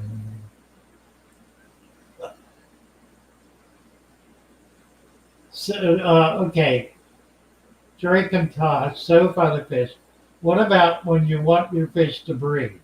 Do you go from feeding every other day to every day? Well, maybe so. It is very important to to to feed those fish enough that they begin to egg up. You want them plump. You want the females plump. You want them egged up. So yes, I would say yes. If you're ready to breed for that length of time that you're going to breed them, you need to feed them up and you need to give them very high quality, high protein food. Live food is absolutely preferable. Worms, Daphnia, scuds, whatever kind of live food you can develop that you can feed your fish. There are other foods as well. The frozen foods are good. Frozen Daphnia, frozen bloodworm, frozen brine shrimp are all good food for doing that. I would probably not feed a dry food if I were trying to beef up fish because it does not contain the kind of lipids and other organic material that the fish need in order to be able to produce these eggs. The eggs are protein rich and filled with a wide range of necessary nutrients in order to be able to be healthy embryo. So you want to make sure those adults, both the male and the female, are getting the best quality food you can give them, but never in excess. And I'm going to go into this in detail in the video, so you're going to want to watch that. Excess food is poison. Excess food is poison in the fish tank. And I will explain them. I'm not going to go into it now. I want to wet your whistle a little bit so you'd be interested to check it out. It is the reason people kill fish. It is the reason fish get sick from excess food. Excess food is the enemy of the fish tank. And again, we'll get into that in detail and explain the biology of it and why it's so critical to never overfeed. Even when you're feeding heavily, you never overfeed. You never give more than the fish are able to eat right then. You simply feed more frequently. Fish vacate their food. Small fish vacate their food in about 2 hours. So you can literally feed a little fish every 2 hours. I don't recommend that. I recommend if you're beefing them up, feed 2 to 3 times a day. That will achieve the goal. That's good to know. All right, where are we at here? What's going on? Let's see. Where's Dana? Oh, I'm sorry. I'm here. There she is. I don't know. She's right here. Oh, I'm somewhere. I wasn't even looking. I got talking to one. And I got to listen to what you were saying because that's what I'm really wanting to do is breed my rice fish. J-Man is dropping a video on Friday at 7. Think Father Fish will like it. Shout out to Father Fish and someone else. On the lines. You bet. Well, looking forward to it, J-Man. That's exciting. Popsio Schmiel. Greetings from Holland. From Poland. Let me get you a wrench there. Got you covered. Red Deck Aquatics is here. Hey, Stan. Good to see you. What's a good question? Did I answer it? What about the fish breeding thing? Yeah, really excellent question. Hungry fish is a healthy fish. Absolutely right. Is low-level feeding recommended for fry? Christian B says. Christian knows better than that. He's raised fry brilliantly, and he's enormously effective at it. If you can feed live food, you can put more food in there than they will eat right away because it will continue to live until it gets eaten. Which is why things like brine shrimp and microworm are so effective for fry because they can eat continuously. You can't do that with dry food or dead food.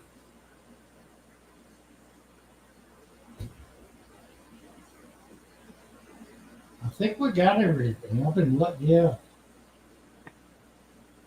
Better Think so. rethink that when 3G says that's funny. Story of a Betta named Lou. I don't know about this. Right. He's going to get me in trouble yet. My scarlet knew with 2 peacock gudgeons. A small red female betta, the skull of white clawed menace, and 3 male, 4 male white clawed menace. That's a pretty good school. The peacock gudgeons can get big, so that may not last indefinitely. Food needs to be beneficial for the gut biome. Doom Pie, you have nailed it. And that's really the key. And there are ways we can prevent that food from being beneficial for the gut biome. And that's really what I'm going to be going into in this video. What is it that you do with food that makes it inedible? And what happens when food becomes inedible? Valuable lesson. That's it. Yeah, dwarf frogs are tough. If you've got them eating garlic pellets, that's really remarkable. And the garlic might be the key to that, Alex, because it has a unique flavor enhancer that fish seem to like. I've fed a lot of garlic potions and whatnot to fish, and they always go after it. Didn't pink the link? I did. Okay, we got that. I was thinking about African frogs, unsure I want to or can feed live food all the time. Dwarf frogs are an animal that doesn't need to eat more than once or twice a week. Frogs in particular, they may go days without any food at all. They're dependent on feeding opportunistically on whatever comes by. And if nothing is coming by, they're going to sit there a long time sometimes before they get a meal. But it incites them to be sure to not miss when a meal comes by because it means so much to them. Scarlet Battas eat frozen food well. Yep, I'm sure. And that's a good solution. There are lots of really good quality frozen foods. I'm not carrying them yet, mainly because I don't have a relationship with one of the big supply houses yet. That's going to happen eventually. I might be able to get them. There is a supplier in Florida. I just don't know if I want to try to get frozen food out of Florida. I might be able to get it out of New York. I've got plenty of freezer space here. That's something I really need to do. Glad that keeps coming up. Reminds you 10,000 things I need to do. Oh. Christian B said that some of the faster, more gluttonous fish in my community tanks eat all the food before the others get it. Yeah, well, check the video out tomorrow. We've got a way to be able to deal with that. Nice. We have a solution for that you're going to love. I mean, it's so simple and so effective. You're going to really love it. Dumpster Fire Wrangler is here. The African side net's loving his new tank. Not certain on his food. What was it? We were feeding a lot of chicken and shrimp, raw chicken and raw. I think, frankly, they were feeding cooked chicken, which I couldn't get them to feed raw chicken, but they were feeding raw fish. Worms, if you can get worms in there, worms are always wonderful. By the way, I've got another mud, what's it called? Another musk here. There's one I missed. So I got a musk for you. Come on over and get this guy.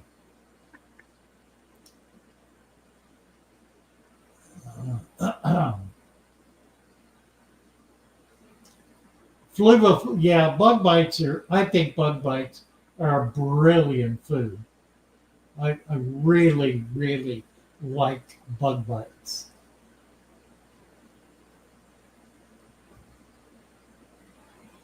Leaves of 3, poison ivy, right? You definitely wouldn't want to mess with that. Right. Be good to see you, Dumpster. Dumpster is local. He lives on a farm on my favorite road in Salisbury, which favorite because it contains a creek that runs under the road that has the very best source of culture, microculture, macroculture, and small fish, and salamanders and frogs. It is and it's relatively easy to access, and I just adore that creek. Boiled chicken, Brenda fed him boiled chicken. Boiled chicken is not as desirable as raw chicken, but I couldn't get the girls to handle raw chicken. So we boiled, which is okay. It's fine. Use a 3-foot tube to deliver scuds and leaves to the bottom of my deep cylinder tank, so they escape the hungry angelfish. That kind of is a good clue to one of the lessons in the new feeding video. Well, that's absolutely on target. Thank you, Adam.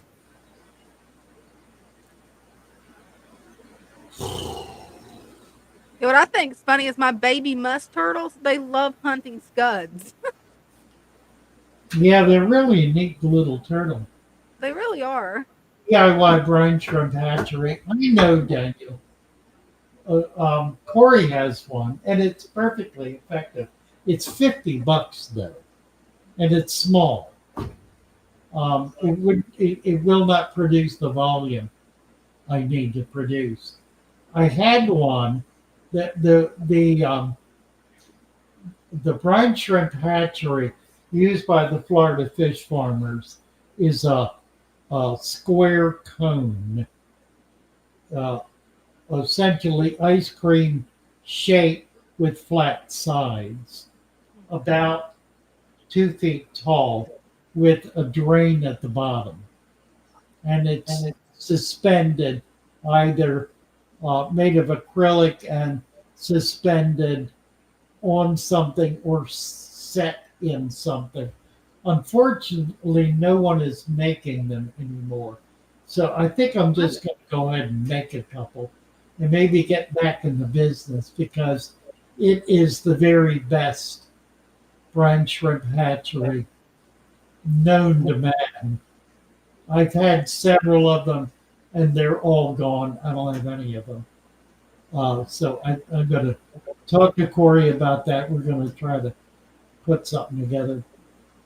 By the way, we have a new employee in our store, actually 2 young women, one of whom is a high school student who is an honor student headed to college next year. So she's not going to be not going to be with us beyond the summer, but we're excited about her being with us in the summer. Just a wonderful young woman. The other is a bit older woman, a middle-aged woman, I guess, who walked in the door a couple of weeks ago. Her mouth dropped, and she said, "Where can I put my bed? I'm moving in." First words out of her mouth. She is the most gung-ho human being I've seen. Just remarkably upbeat, works hard, diligent, really wants to make it happen. I'm excited about having her here. It's going to take a lot of training, but she is locked into fish. The fish are her life, so we'll see if we can't make it work for her, so she will have a future. And frankly, Corey is in the same boat. He's pretty advanced and is really seeing this as his future, and I want it to be with all my heart. So we're excited about these folks. Basically, what it's going to do is free Corey up and free Brenda up. It'll free Corey up to get into some of these special projects we've got hanging fire, and free Brenda up to be able to do quality control on product and service delivery. So very excited about that. Now all I need is to sell more plants in order to be able to pay them. So do it. We have a new product. I mentioned one. We have a second new product. It's a new pack, special pack. It is a pack designed for a brand new 10-gallon tank. Oh, cool. So if you have a 20-gallon tank, you get 2 of them. And we're going to price it so that it'll be reasonable enough to be able to do the multiples and get really a nice variety. That'd be nice. Wireless. Somebody is calling me from Hawaii. We got to do Hawaii. Hello, Father Fish here. Hello, Father Fish. My name is Larry Baird. I live in Hawaii. Hello, Larry. Nice to meet you. You're talking with all my friends right now. There are about 100 of us. We're on a live stream on YouTube. Welcome. Well, thank you, and I enjoy your program so much. It's very informational, if there's such a word, and I love watching your program. Thank you so much. You're great. I love it. I have 4 aquariums right now going, none of which are dirted. Okay. They're regular aquariums, and the reason being, about a year ago or so, I ordered a bunch of plants from you. They're all going great, but I have a little problem. I went out and I bought all the chemicals to make a dirted tank, and I went out and got everything, and then my health went south. Oh dear. I'm 74 years old, and I've been in and out of the hospital for about the last year. I'm finally back home, and I feel like I finally have some energy. Wonderful. Yeah, you're great. I love your show. Well, thank you. But I need some help. Okay. What do you need? I need the amount of the ingredients that I have to put together to make the soil. You need the formula. Yes. Okay, I'm going to get that to you. There's a way you can get it right now this evening. If you will go to fatherfish.fish. Okay. At the very top of that website are 2 links, one to the store and one to the Father Fish shoal. Click on both, but when you go to the shoal, you will be able to talk with people and get the formula from them. It's right there on that site. You'll find it there, as well as lots of other information and help as well. So Okay. go ahead. Yeah. No, I'm sorry. I'm trying to use my laptop and listen to you at the same time. And okay, you said to go to Father Fish. Fish. Fish.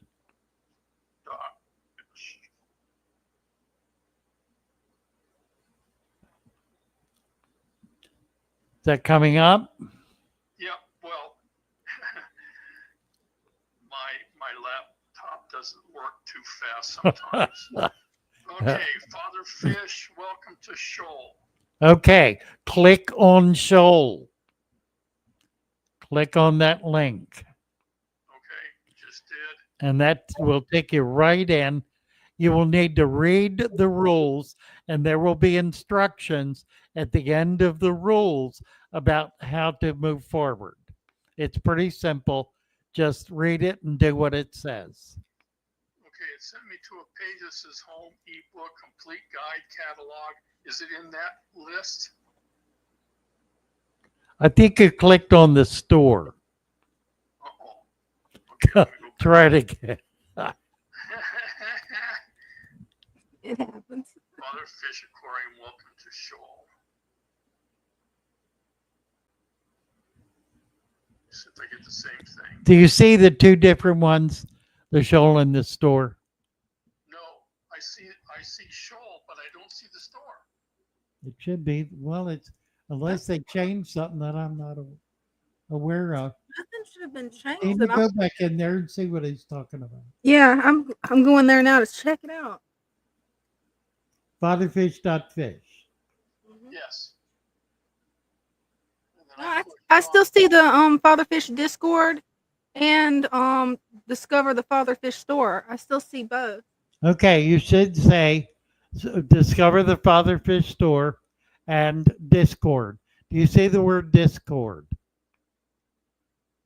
It's a blue button. Then I don't know where you are. Yeah. Fatherfish.fish. Did you type it in right? Father Fish. No spaces, just Father Fish, one word. Right. No space dot, no space fish. Correct. Click. Hold on 1 second. I'm going to try to do this again. I might have screwed up. Okay. So, okay, that's. I'm going to try to do. Oh, I see what I did. All right. It just flashed in front of me. It just. Oh, come on. I see. No, I don't want that. Okay. All right. I'm sorry to take up your time. That's all right. We want you to get there. Okay, so I've got to the list. This is there's a list: fatherfish.fish, fatherfish fish store, Yes. fish food. A list. I don't. What? A list. No, I don't see a list. You're on back Father in the Fish store. I Store. don't know where you are. A list. There should be 2 links at the top, and then you scroll down, and there are more links. Okay. You need. Give me a second. I'm scrolling down. See, I'm all the way down to videos now. Okay, well, you're in the right place then. Go back up to the top. It's right at the top. Okay. That's another thing. Is my finger doesn't work too good to get to it. I have the same problem. Okay, I'm back at the top, and it says all images, shopping, videos, forms, website, news, more. Oh, that's Cool. the You're top. in the store. You're I'm in the store? in the store. Oh, I'm sorry. You should be. Now wait a minute. Dina, can he get to Shopify? I mean, get to Discord from the store. Yeah, he should be able to. I'm Look gonna at that. open up the store and find exactly where it's at, but I know it's linked. Yeah, there is. Just sit tight a second. We're gonna find the link for you. You should be able to have it. Actually, It should be I found it right above the videos of okay. right above the videos. It'll say Scroll featured down to the videos. videos. Mm-hmm. And then it'll have the link right there that'll say https:// Discord. It'll have it right there. The word says Discord, Mhm. DISCORD, right above the videos. Wait, my computer just quit. All right, I gotta let you go. Yeah, sure. Okay, Sure. but try that. Send me an email if you get so tangled up you can't do it. But work at this, you'll find it. It's there. Promise. Thank you. Your effort. Thank you very much. I love your show. It's great. Thank you. Thank you. We're going to keep you going till you get as old as I am. All right, very good. God bless you. Still got the beard? Yeah, I grew it back. Yes, Did you? I did. Great. Yeah. All right. Take care. Thank Bye you for very now. much. You bet. All right. Aloha. Aloha. All right. These old guys, I don't know. These old guys just, they have such a hard time. Lord. Myself included. All right, where in the world are we? Does cold water, I think Brenda's been dealing with this. Does cold water affect quality? Generally speaking, plants like cold. They do well. They ship well in cold, which is why we use ice packs in the summer. But we use heat packs in the winter because they do not do well if they freeze. Freezing kills plants. Cold keeps them longer. So it's kind of a mixed bag. The other issue is if they stay, we ship through the post office. And we do this because, frankly, it's affordable. And the rate of failure is virtually marginal. It's about 1 or 2%. Out of every 100 orders we ship, there will be 1 or 2 that will fail. And by fail, I mean it takes a week to 10 days for the post office to deliver it. And in that amount of time, whatever is in the box is dead. So we make it good. As a matter of policy, we make it good.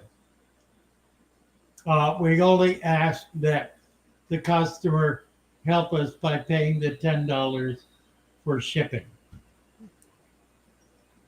It's a good system. It works for us.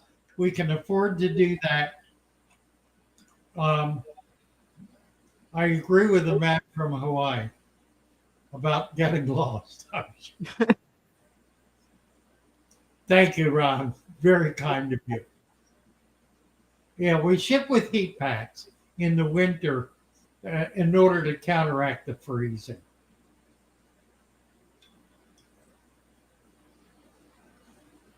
Yeah, right. Polly. The plants, while they're in transit, are in a heat pack in a thermal container that is also thermally wrapped. So we do 3 or 4 levels. We also put peanuts in the box. We have cardboard on the outside. We have styrofoam, a styrofoam box in a cardboard box. In the styrofoam box are styrofoam peanuts as a base and as a top. We wrap the plants in bubble wrap, which provides thermal protection. And we put a heat pack in the winter and an ice pack in the summer before putting a styrofoam lid on it and closing the cardboard box. So it has substantial protection, which works if it gets to you in the certified 3-day period for priority shipping. I've had it do well in 5 days. never had it do well in 7 days. By then, it just can't tolerate being in the dark that long. And that's really all it's got to do with.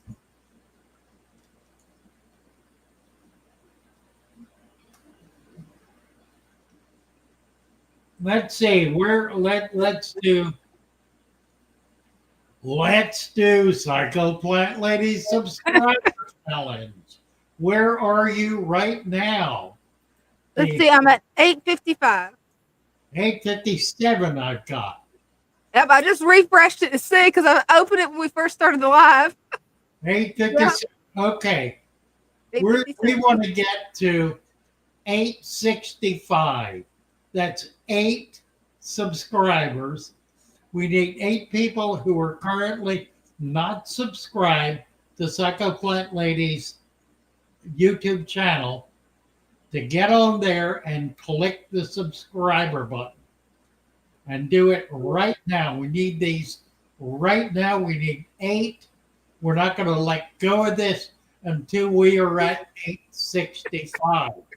So if you want to give everybody a break, get over there, register as a subscriber on Psycho Plant Ladies.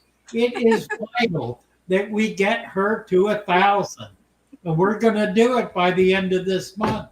We need 8 of you to get on board right now. Let's crank it up. Let's see where we're at now. Refreshing. We got 1. We are down to 7. We need 7 more. 7 more. Come on over. Paste the link again. Let's get the link up there. And let's get 7 more subscribers signed up to Psycho Plant Lady. Do what you need to do. If you've got a family member that has a different account than yours, get on it and get over there and sign up.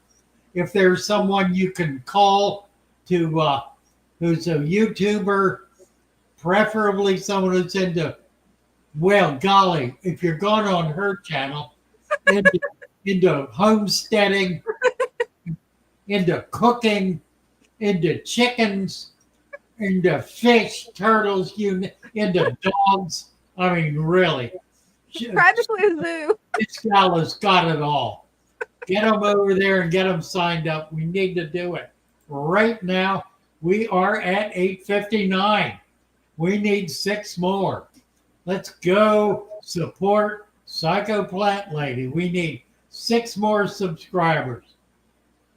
Make a phone call. Close your account and reopen it. do whatever you need to do. Do not, however, do not unsubscribe and then resubscribe. That doesn't count. Sorry, guys. We need new subscribers, not old ones quitting and coming back. We need 6 more subscribers.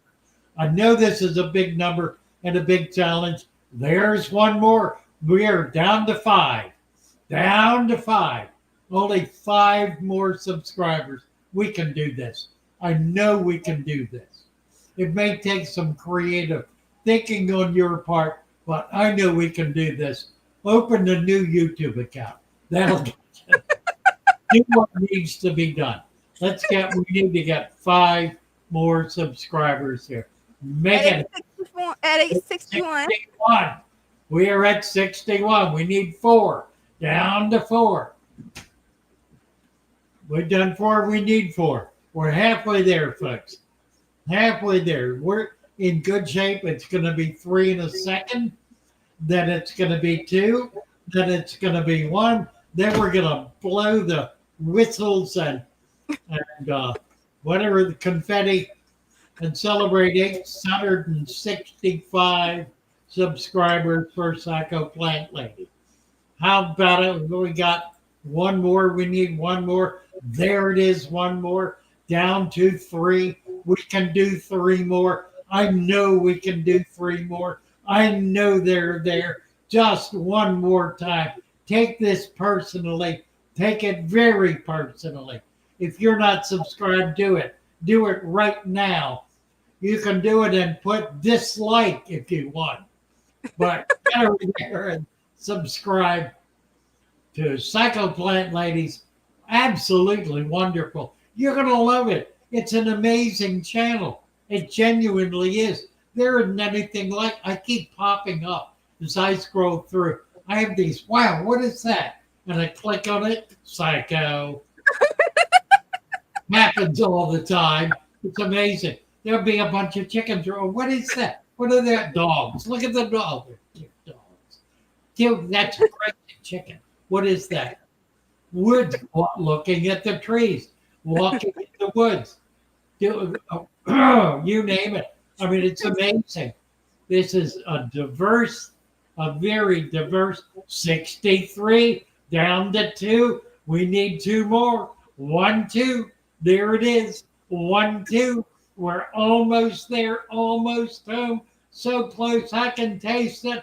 I'm going to hold my breath on the last one until I take a deep breath because we'll be there. 863. Need 2 more. 2 more. Where are we? Yes, I was just going to check, but my laptop froze. 70. Whoops. 60. What did you say? I'm sorry. I was going to tell you the number, but my laptop froze for some reason. There is 64. We're at 864. 1 more. Here we go. I'm going to hold my breath. Here we go, starting right now.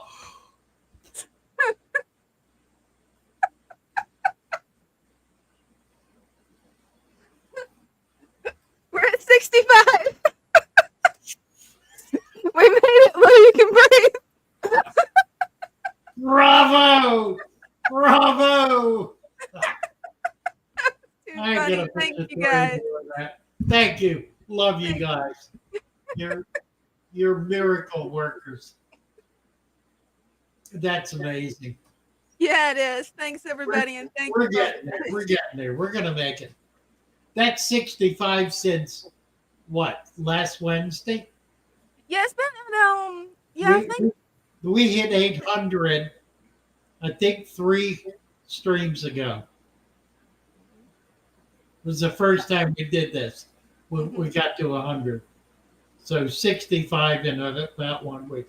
At that rate, in 3 more weeks, we will be at 1,000. That'll be awesome. We're gonna do it. We're gonna do it. All right, we're down to 62. I think we we went over a little. Yeah, did. Oh, good. 807. 807. Is that right? We're over. We run over. Okay. Well, let's get our theme song up. Love you guys. So wonderful to be here. Love my little fishes as they swim about their home. I love my little fishes as they swim about their home. When the sunlight shines upon them and their colors begin to glow, I am drawn into a world where my heart longs to go. I imagine scenes of beauty and feel the warmth of love. I love my little fishes as they swim about their home. I have traveled the world over, but never found a peace that comes from watching my fishies as they swim about their home. My heart is happy and I am content to sit and watch them swim. I will not be alone while these fishies are in my home. When the sunlight shines upon them and their colors begin to glow, I am drawn into a world where my heart longs to go. I imagine scenes of beauty and feel the warmth of love. I love my little fishes as they swim about their home. Good night, all. Love you all. Good night. Love y'all.